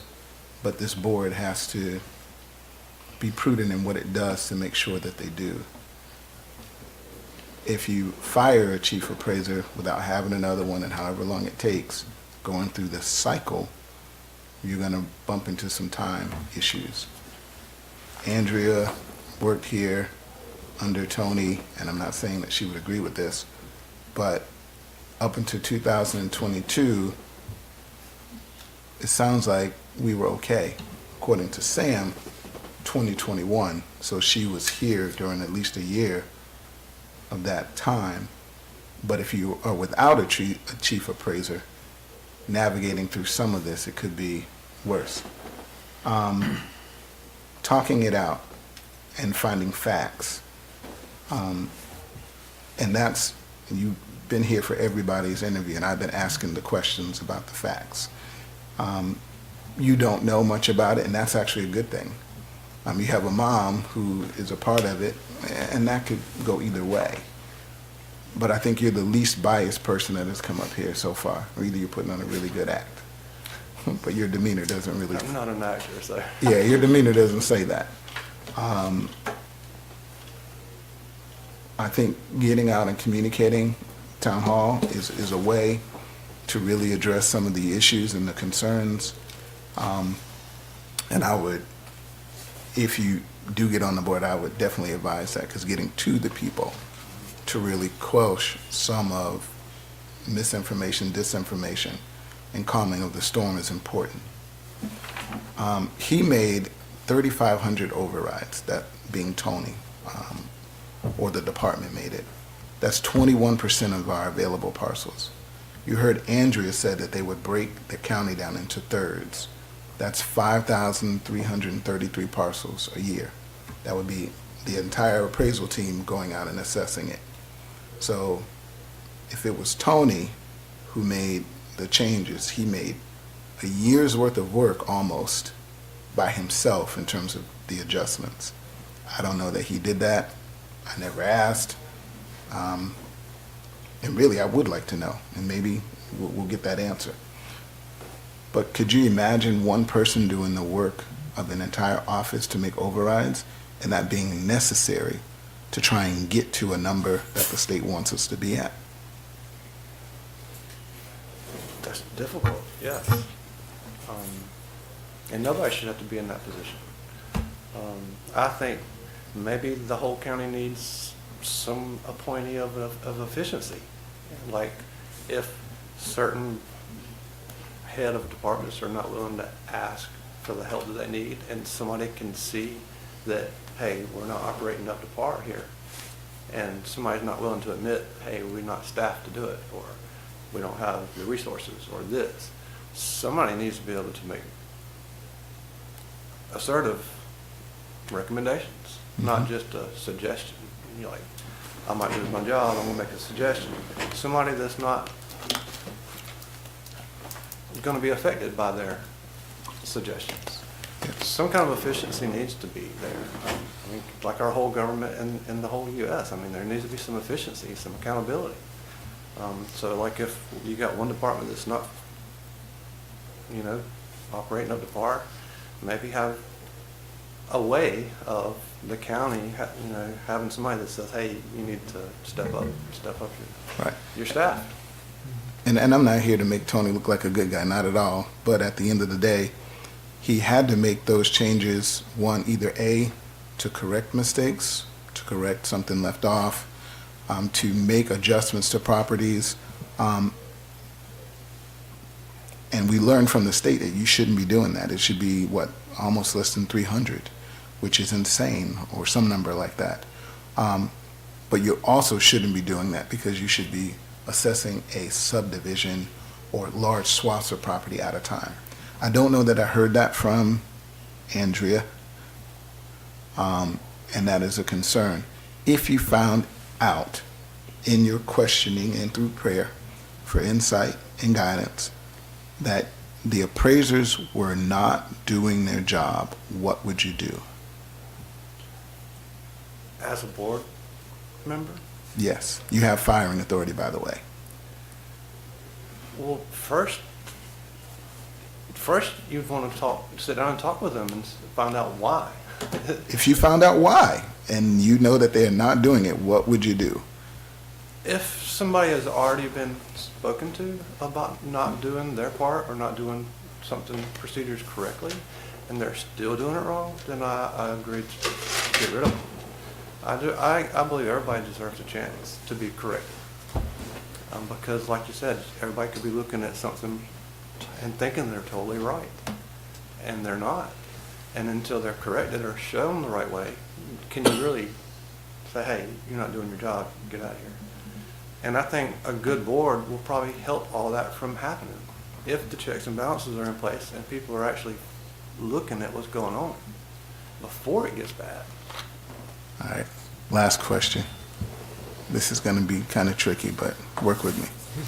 From the people you saw today, who do you see yourself on the board working with? Out of the candidates, Yeah. Was you here for all of them? I'd caught the tail end of Justin's. I mean, I would probably say I'd go with experience, because like, you can't beat experience. So Andrea, I would say, would probably be the most beneficial, just depending on her knowledge. Very good. Thank you. Mr. Kissinger, you want to? I like what he said about efficiencies and about having someone, something that Daylon said before, have someone call them out. Unfortunately, with this board and this department, there's only 6 people that can do that, 5 board members and a chief appraiser, because they're not answering to anybody else in this county, not even the commissioners. They're beholden to 6 people. So if those 6 people don't do it, and I don't want to, like you said, I don't want to beat a dead horse, but if those 6 people aren't doing it, over the last couple of years that we've been talking about this, about why is it not being done, there was no, from the best we can tell, I don't believe there was much communication between the board and the department, or the board to the department head about the department or with the department to say, is this a department issue? Because at this point, we don't know if it was done correctly or incorrectly, if any of the overrides were placed on an account because they were assessed wrong. We do know from the ones that I brought to attention that they were not changed, the values were not changed for 7 years and had overrides on them. So we know it wasn't an override to correct a problem where it was assessed wrong. It was never assessed and the override was still there. And those are things that just checks and balances that were not called. But I do want to go back and say something on the percentages. You know, when you talked about, some people think the barn's on fire, some people think that it's, and we hadn't been assessed the $5, or we have not.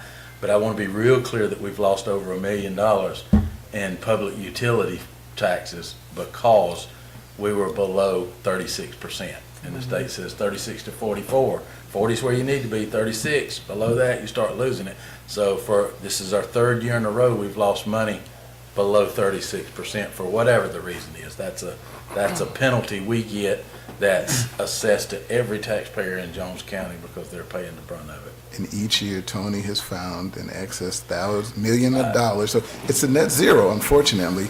We should be up $1 million, but it's a net zero because every year. I know you keep saying he found millions of dollars worth of property. He didn't find the property. The assessment values of the properties went up that. Some of it was due to, overrides. Some of it was due to not being valued correctly, which has got us in the instability and the uniformity problems. There's a lot of them that, like you said, did not come forward because nobody's going to complain when their taxes are valued too low. Sam, you and I both know that Tony was not the only person out there assessing property, and we know that it's improbable for him to do 3,500 by himself. But I don't know how that happened, but Andrea was here 2022, 2021, and somehow the train rolled off the track. But each year for 7 years that he has been here, $1 million has come before us in new taxes, and he always says it every year. And this board has spent that new $1 million every year. Yeah. Hey, Just saying. if we can go forward, any questions for us? No. All right, well, we thank you very much. Thank Like I you, said, Joe. thank you for coming in. Thank you, It's Long day. if I can skip over, there's any citizens here like to make a comment, and then we can go to our open meeting. Is that any citizens comment? I don't want to skip it. If you come forward, introduce yourself, please, and then we'll take just a real 5-minute break, and Commissioner Kitchens, I'll get you opened up in prayer on the open meeting, and we can Ladies coming forward. introduce yourself and your address, please, ma'am. Yes, ma'am. Yeah, we're gonna get the microphones. They can't hear you at home without the microphone. It's following you.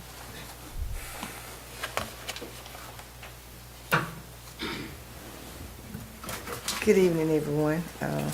Thank you for allowing me to speak here today. I'm Gwinnett Westbrook's president of the Macon Bid NAACP, and we cover Jones County also, Jones, Crawford, different surrounding counties.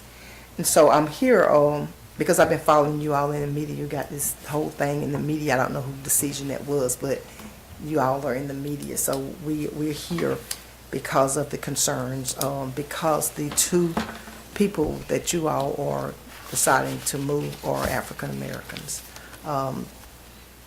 It didn't really matter whether they're African Americans or not. If they were Caucasian and we didn't think that they were wrongfully positions terminated, we would be here also. It doesn't matter what race they are. But the concerns that we have with this whole situation is that sitting here listening to you all interview the people, this has been an issue and you all have been aware of the issue. And for some reason it seems like because taxes have been increased, then now that has happened, you want the two board members removed, and you want the chief appraisal to be removed when you all knowingly knew this, these were issues. Now, I can say, because I deal with housing and all of the NAACP deals with housing and all of this, evictions, and we do know that properties, there's not really any more affordable housing because of the increase in the value of houses across not just Jones County and not just Bibb County, across the country. And I'm looking at, did some research and this county is not the only county that's fell below the ratio. I'm just concerned about what are the other counties, and I'm gonna follow up on some of these counties to find out what they're doing to try to rectify the problem other than getting rid of the chief appraisal and the board members. I'm gonna request, because I'm concerned, and I will ask the chief appraiser for his evaluations. I don't know who does his evaluations. The tax assessor board does. Okay, they do the evaluations, okay. And I'm just trying to understand, did people benefit from, did this community benefit from the taxes not being raised? So, like I say earlier, we want to look at to see whether or not any of the board members' taxes were increased, and whether or not there were any appeals from you all, from the commissioners on their property. I heard things about the businesses, and that could be easily rectified to me if it's not that many businesses. The Board of Equalization, they can actually appeal those decisions to see whether or not their property was correctly appraised. That's an easy fix, or get an outside agency to do that. I just think that in listening to it, it's more going on than just what you all are saying that's going on. As far as we have a issue with and I'm gonna say this, I'm really concerned that people will be terminated without waiting for all the information to come in from the state. You're really setting yourself up for a legal issue to terminate someone before you get all the facts. And listening to everybody that was interviewed, I'm really concerned about, because I'm really concerned about the people that were interviewed. Unless you worked with the chief appraiser, they're calling him by his first name like they know him personally. And I'm concerned that my question would be, I've sat here and I've listened to how many people that he probably has that works under his supervision, but for the entire building, and the people, just about the entire building has an issue with him. I'm concerned whether that's a lot of hearsay or whether or not he's worked directly with these people to sit here. And I'm listening to mostly a lot of you all's question is dealing with him being in a position as a supervisor, the morale in the office. And it seems though people are involved in making decisions that don't even work. Like we're taking information from people that he may not even be supervising, rather than hearsay from people that maybe work in the building. We are going to be doing our own investigation because we want to make sure that this is not something that's not something that's racially motivated, or something that's because it seems like I say, the board was aware of this issue. The board of the commissioners were aware of this issue. We're talking about from 2021, some of you saying 2021, and then all of a sudden that the property taxes has increased, then now you all want to terminate the board members and terminate the chief appraisal. I listened to Mrs. She gave a lot of good information. This is not something that's just started. It's been an issue, and when you are understaffed, that can make a whole lot of difference. And my concern also is, I know that you said that, I asked the question, you said that was not an urgency to add 2 other board members. It's to the point now where you don't have a quorum, so you had to go ahead on and do something because they're not able to do business. And I'm just concerned what was the 3 board members that left, what were their race that left, the 3 board members? Can anybody tell me? 2 white, 1 black. Okay, all right. So I'm just asking this, I know the board has, you voted and made a decision what you can do. I know you don't have the authority to remove them, it has to go before a judge. to make the decision, but I'm just really concerned that this went on this long, and you're just deciding to do something about it because most likely your tax. Normally, I didn't even, we talked about it, and that's the first thing people would say. I wanted it was the board of commissioners' taxes raised. So we're going to look at that also, because that could be the reason why we're in the situation that you all were affected by. I thank you for allowing me to speak. Can we, question, or a couple of questions? In Commissioner Dalon's format, do you mind me asking who contacted you? I know you said you saw it in the news, but y'all were here before the news media was here, or the night of the news media was here for the first time. No, sir, I actually saw it on the news, and I was in the commissioners' meeting. I had a meeting with the commissioner in Macon, and I couldn't make it here, and I contacted my first vice president to attend this meeting because I saw it in the media earlier that day. But I don't have to disclose, and we don't disclose Understood. who files a complaint. Even if someone had filed a complaint with us, we don't have to disclose it. Just a question. Disclose I didn't know. So you made a couple of comments that I wanted to just make sure we were clear on. And the first one, I'm going to address the racist issue, the racism issue that it appears, did want to make sure there was no appearance of racism. The same board members that were recommended to be removed by this board are the same board members that were appointed by this board. So there was no racism involved when they were appointed. It's only when they're removed. You said that this is just now.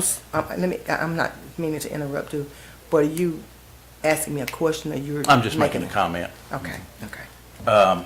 And when you talk about evaluations of the staff, I hope, requesting it, I hope you will make recommendations of the staff members that report directly to the chief appraiser, because those evaluations would be the same as the chief appraisers. They all go to that board. None of them come to us, so we wouldn't know of their evaluations.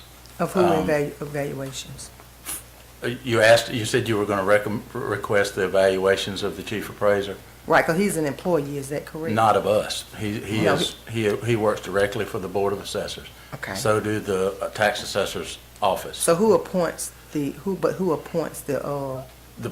Board of Assessors. Right. You would have to contact the Board of Assessors and get their Right. evaluations, I guess, under a FOLA Right. request. I know that because you all don't we don't have hold those records. Yeah, I know that They- you all don't have I know you all appointed tax assessors, not the chief of, I know that. Appraiser, correct. Right, because he's an employee. Or his staff. Right, so that's what I'm saying. I want to get his evaluations to find out, see what his valuations have looked like for the last past years. I was just recommending to get the evaluations of his staff members, what their evaluations look like, to see if there were any issues in the department that would negatively reflect on him or something like that. If we're entitled to those, we would be glad to get those. Sometimes that's an issue, because I would be requesting his evaluations from him, not from the board member. So sometimes people, when it comes to human resources, that's not something that most time we're not entitled to unless they want to voluntarily give it to us. Yes. And you'd made comment about we're just now getting involved. It's been almost 2 years that we started talking about it. So the tax ratio studies are a year behind. So when we talk about 2021, we didn't get them until late 2022. And that's when we start having conversations about, hey, we're behind in 2022. We don't get another one until late 2023. So when the first one came in 2022, we raised concerns about it, talked to the board, talked to the chief appraiser about it. And he said, I'm working on it to bring those values up. In 2023, when we got them, they were even lower than they were in 2022. And we said, oh, this is this is an issue. We got to do something. And so it's not like we just started discussing it, that it was an issue. It's been ongoing for a couple of years. And if you look at the sales ratios, they were in the correct range from the state. And in 21 to 24, they've gone downhill. And that's where our concern was at. So I just want to make sure that people know that we hadn't just come up and said, hey, here's a problem and let's get rid of the board and let's get rid of we've been asking for plans to get better over the last 2 years. What is our plan? We all don't want to be in this position. We all want our values to be the same, because if everybody's paying a fair value, then it makes our job a lot easier when it comes to the millage rate. Because we know how much money we gotta have to operate a budget. We adjust our millage rate down, and we have done that every year based on the amount of taxes coming in. But our problem is some are paying higher and some are paying lower. That's not fair to the It taxpayers. just depends on, like Miss Andrea said, to me, everybody value can't be the same. It depends on the value. I'm saying that would not be fair. But what I'm gonna say, and I did say it, it didn't matter what color they were, because this organization was founded by black, whites, Jews. This organization was founded by a different race of people. And like I said, I would be here if they were white and they were not, if we felt that they were wrongfully being discharged from their position. But if this was a problem for 2 years, then it looked like you all would have brought it to the table when you had 2 whites and 3 blacks, We did. board members. We did. We would be asking for them to be I was accused removed. that the chairman, which was a white female, resigned because of our constant questioning of what the board was gonna do. Right. And that's when Mr. Andrews stepped in. And I just want to make a comment again about they were talking about first name basis, calling Tony on his first name basis. I'm This is talking a about small- the people that were being interviewed. It's like, to me, it seemed like that they knew information before they came in here. They were already given information about what happened in the office. To me, that's what it seemed like. And listening to, except for this last person, everybody knew. They looked like they had been given prior information before coming into this interview, because they knew too much about what was going on in the office. I think they read the paper and watch the videos watch from the the whole last 2 community. years worth Everybody's of watching what we're doing right Community, now. they're watching But right I now. will say, understand that. they I all understand that. they all called us by first name too. This is a small rural It's not county. and appropriate, though, but- It's not yeah, appropriate. yeah. I make the mistake of calling Commissioner Martin sometimes and Daylon sometimes in the same. We don't take offense to it. Right. I don't anyway, so I understand. But I understand what your issues are. But as I stated, it seems like as long as everybody's taxes were not getting their taxes raised, it wasn't really a big issue. And I do want to see what these other Ms. 47. Westbrook, that's not a fair statement, because nobody's taxes were raised. Nobody's Nobody's taxes were raised because they went up on their value, and we rolled back the millage so their taxes were the same as So they your were last year. your taxes was not raised. My tax value in March Right. was high, and I appealed it. Okay. And it was So that's what I'm denied. saying. Your tax value was higher, right? Then So value that- was higher, but we rolled everybody's. the millage rate back, and their amount they write a check for stayed the same. So was this the So first we didn't time? get any more money. So was this the first time that your millage rate had been raised? No. So this was not The first millage time? rate wasn't It's raised. been Not the raised. millage It's rate, the value. the value. Was this the first time that your value No, had been raised? mine has slowly been creeping up over the years. This year it was much higher based on the market rate. Okay. Is what So we're told. can I ask you a fair question? Sure. Did you get an outside agency or somebody else to look at it to determine whether or not it was fair or not? That- When you appealed it? I Did you go didn't. any further once? I went to appeal to the Board of Assessors and to the Board of Equalization. So what did they say? Did they, I feel, I said this in a meeting, I feel like everybody feels this way, but I had comparable houses that sold and didn't sell within 5 miles of me that were not the same comparison. So I felt like I proved that, not that I wasn't appealing that my value was too high. I was appealing the uniformity, which is the 2 things you can appeal for. Uniformity meaning that my neighbor's is not assessed at the same rate that mine is. And I proved that all around me, and was told at the Board of Equalization that that needs to go back to the Board of Assessors. That's not our issue. That's so the did, Board of what Assessors. did the equalization decide? Was it fair or was it not fair? Oh, they decided that the appeal was upheld, it was denied, so nothing changed on mine. Okay, and I'm gonna say this because I have other property too. Mm-hmm. And my house didn't value the same thing that other people on the same street value. My property taxes is But higher than we're talking even the about- value. Well, I understand, but my value of my house, the value of my house is more than the people that live on that street. I have other properties, so that may happen. It's unrealistic to say that the value is gonna be exact the same. Maybe I didn't Yeah. communicate it properly. When I'm looking at like values, I'm looking at 4-bedroom, 3-bath, 2,500 square foot house on Yeah, 3 that's what acres they of normally land look at. within 3 miles. So Right. you're right, your neighbor's house can't value the same as yours unless it's identical to yours. But Right. when I'm showing that the houses that I compared mine to are identical to mine, and you've got a range from $200,000 to $400,000 for the same 2,500 4-bedroom, 3-bath on 3 acres, built within 2 years of each other, that's not equitable. My standpoint here today is not the issue that you're talking about. My standpoint here today is talking about the removal of the commissioners and the termination of the chief appraisal. And I would like to reach out to these other counties, because it seems like that you're making it seem like that the taxes or whatever is your only revenue here, that you're basically about to lose everything because of this, and you don't have any other revenue. So I do want to reach out to these other counties just to see what they're doing about it. They're fine all of their chief appraisal. And with because all of due this. respect, Ms. Westbrook, that is a great way to look at it.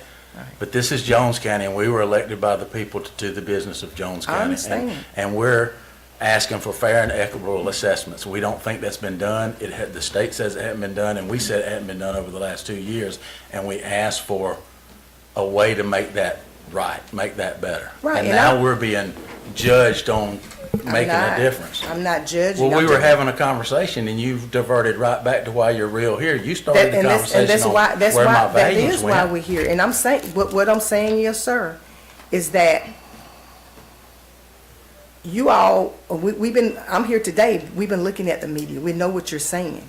And what we're saying is that, I'm just like, Mr. Martin said here, that if it comes back, but you all have not, that's not right for you to make a decision before you said the state said one thing. Our decision is not based on anything to do with the peer review. It's the But board. it should be, because. Based to on give- what? Yeah, but if you're Based on gonna. your opinion? No, not my Because opinion. that's not our opinion. We were elected to make these decisions. I understand it, but you can't, you don't have the authority to actually remove him. I'm beg to differ, but Okay. you, So what I'm saying is it'll go before a judge, is that correct? for an opinion. Okay, all right. So what I'm saying is that, to be fair, and to be fair, based on your statement, that the state said that you're below the Required values, yes, ma'am. right, the value, then why wouldn't you wait to get the state's decision and then make your decision to do what you're gonna do? I'm not saying that, Right. that you, We've what I'm already got saying that is- from the state, the values. The peer review has nothing to do with the sales ratio. Okay, values. so, Those have so already been why would determined. Mr. Martin, every question that he's asked, every person that he's interviewed, he's asked that question. Why wouldn't you wait to see what the state I'm not is sure gonna say? why, other than to see if they would fire a person without that peer review. And that's his question. You'd have to ask him why he asked that. But I do understand that. And some of the answers were based on that department and how that department is run. They would get rid of him because of how the department's run, having nothing to do with the peer review. That was their honest answer.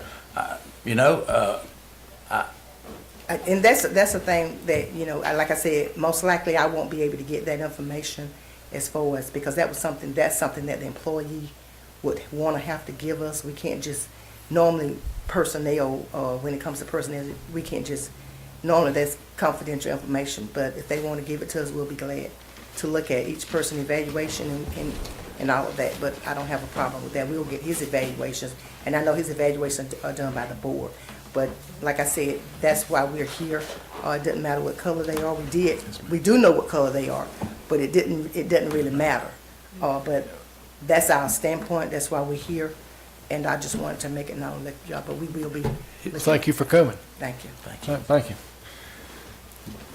I'm gonna Make a motion to close this meeting. So y'all wanna go ahead and get in open session? You're gonna take a second? 5-minute break.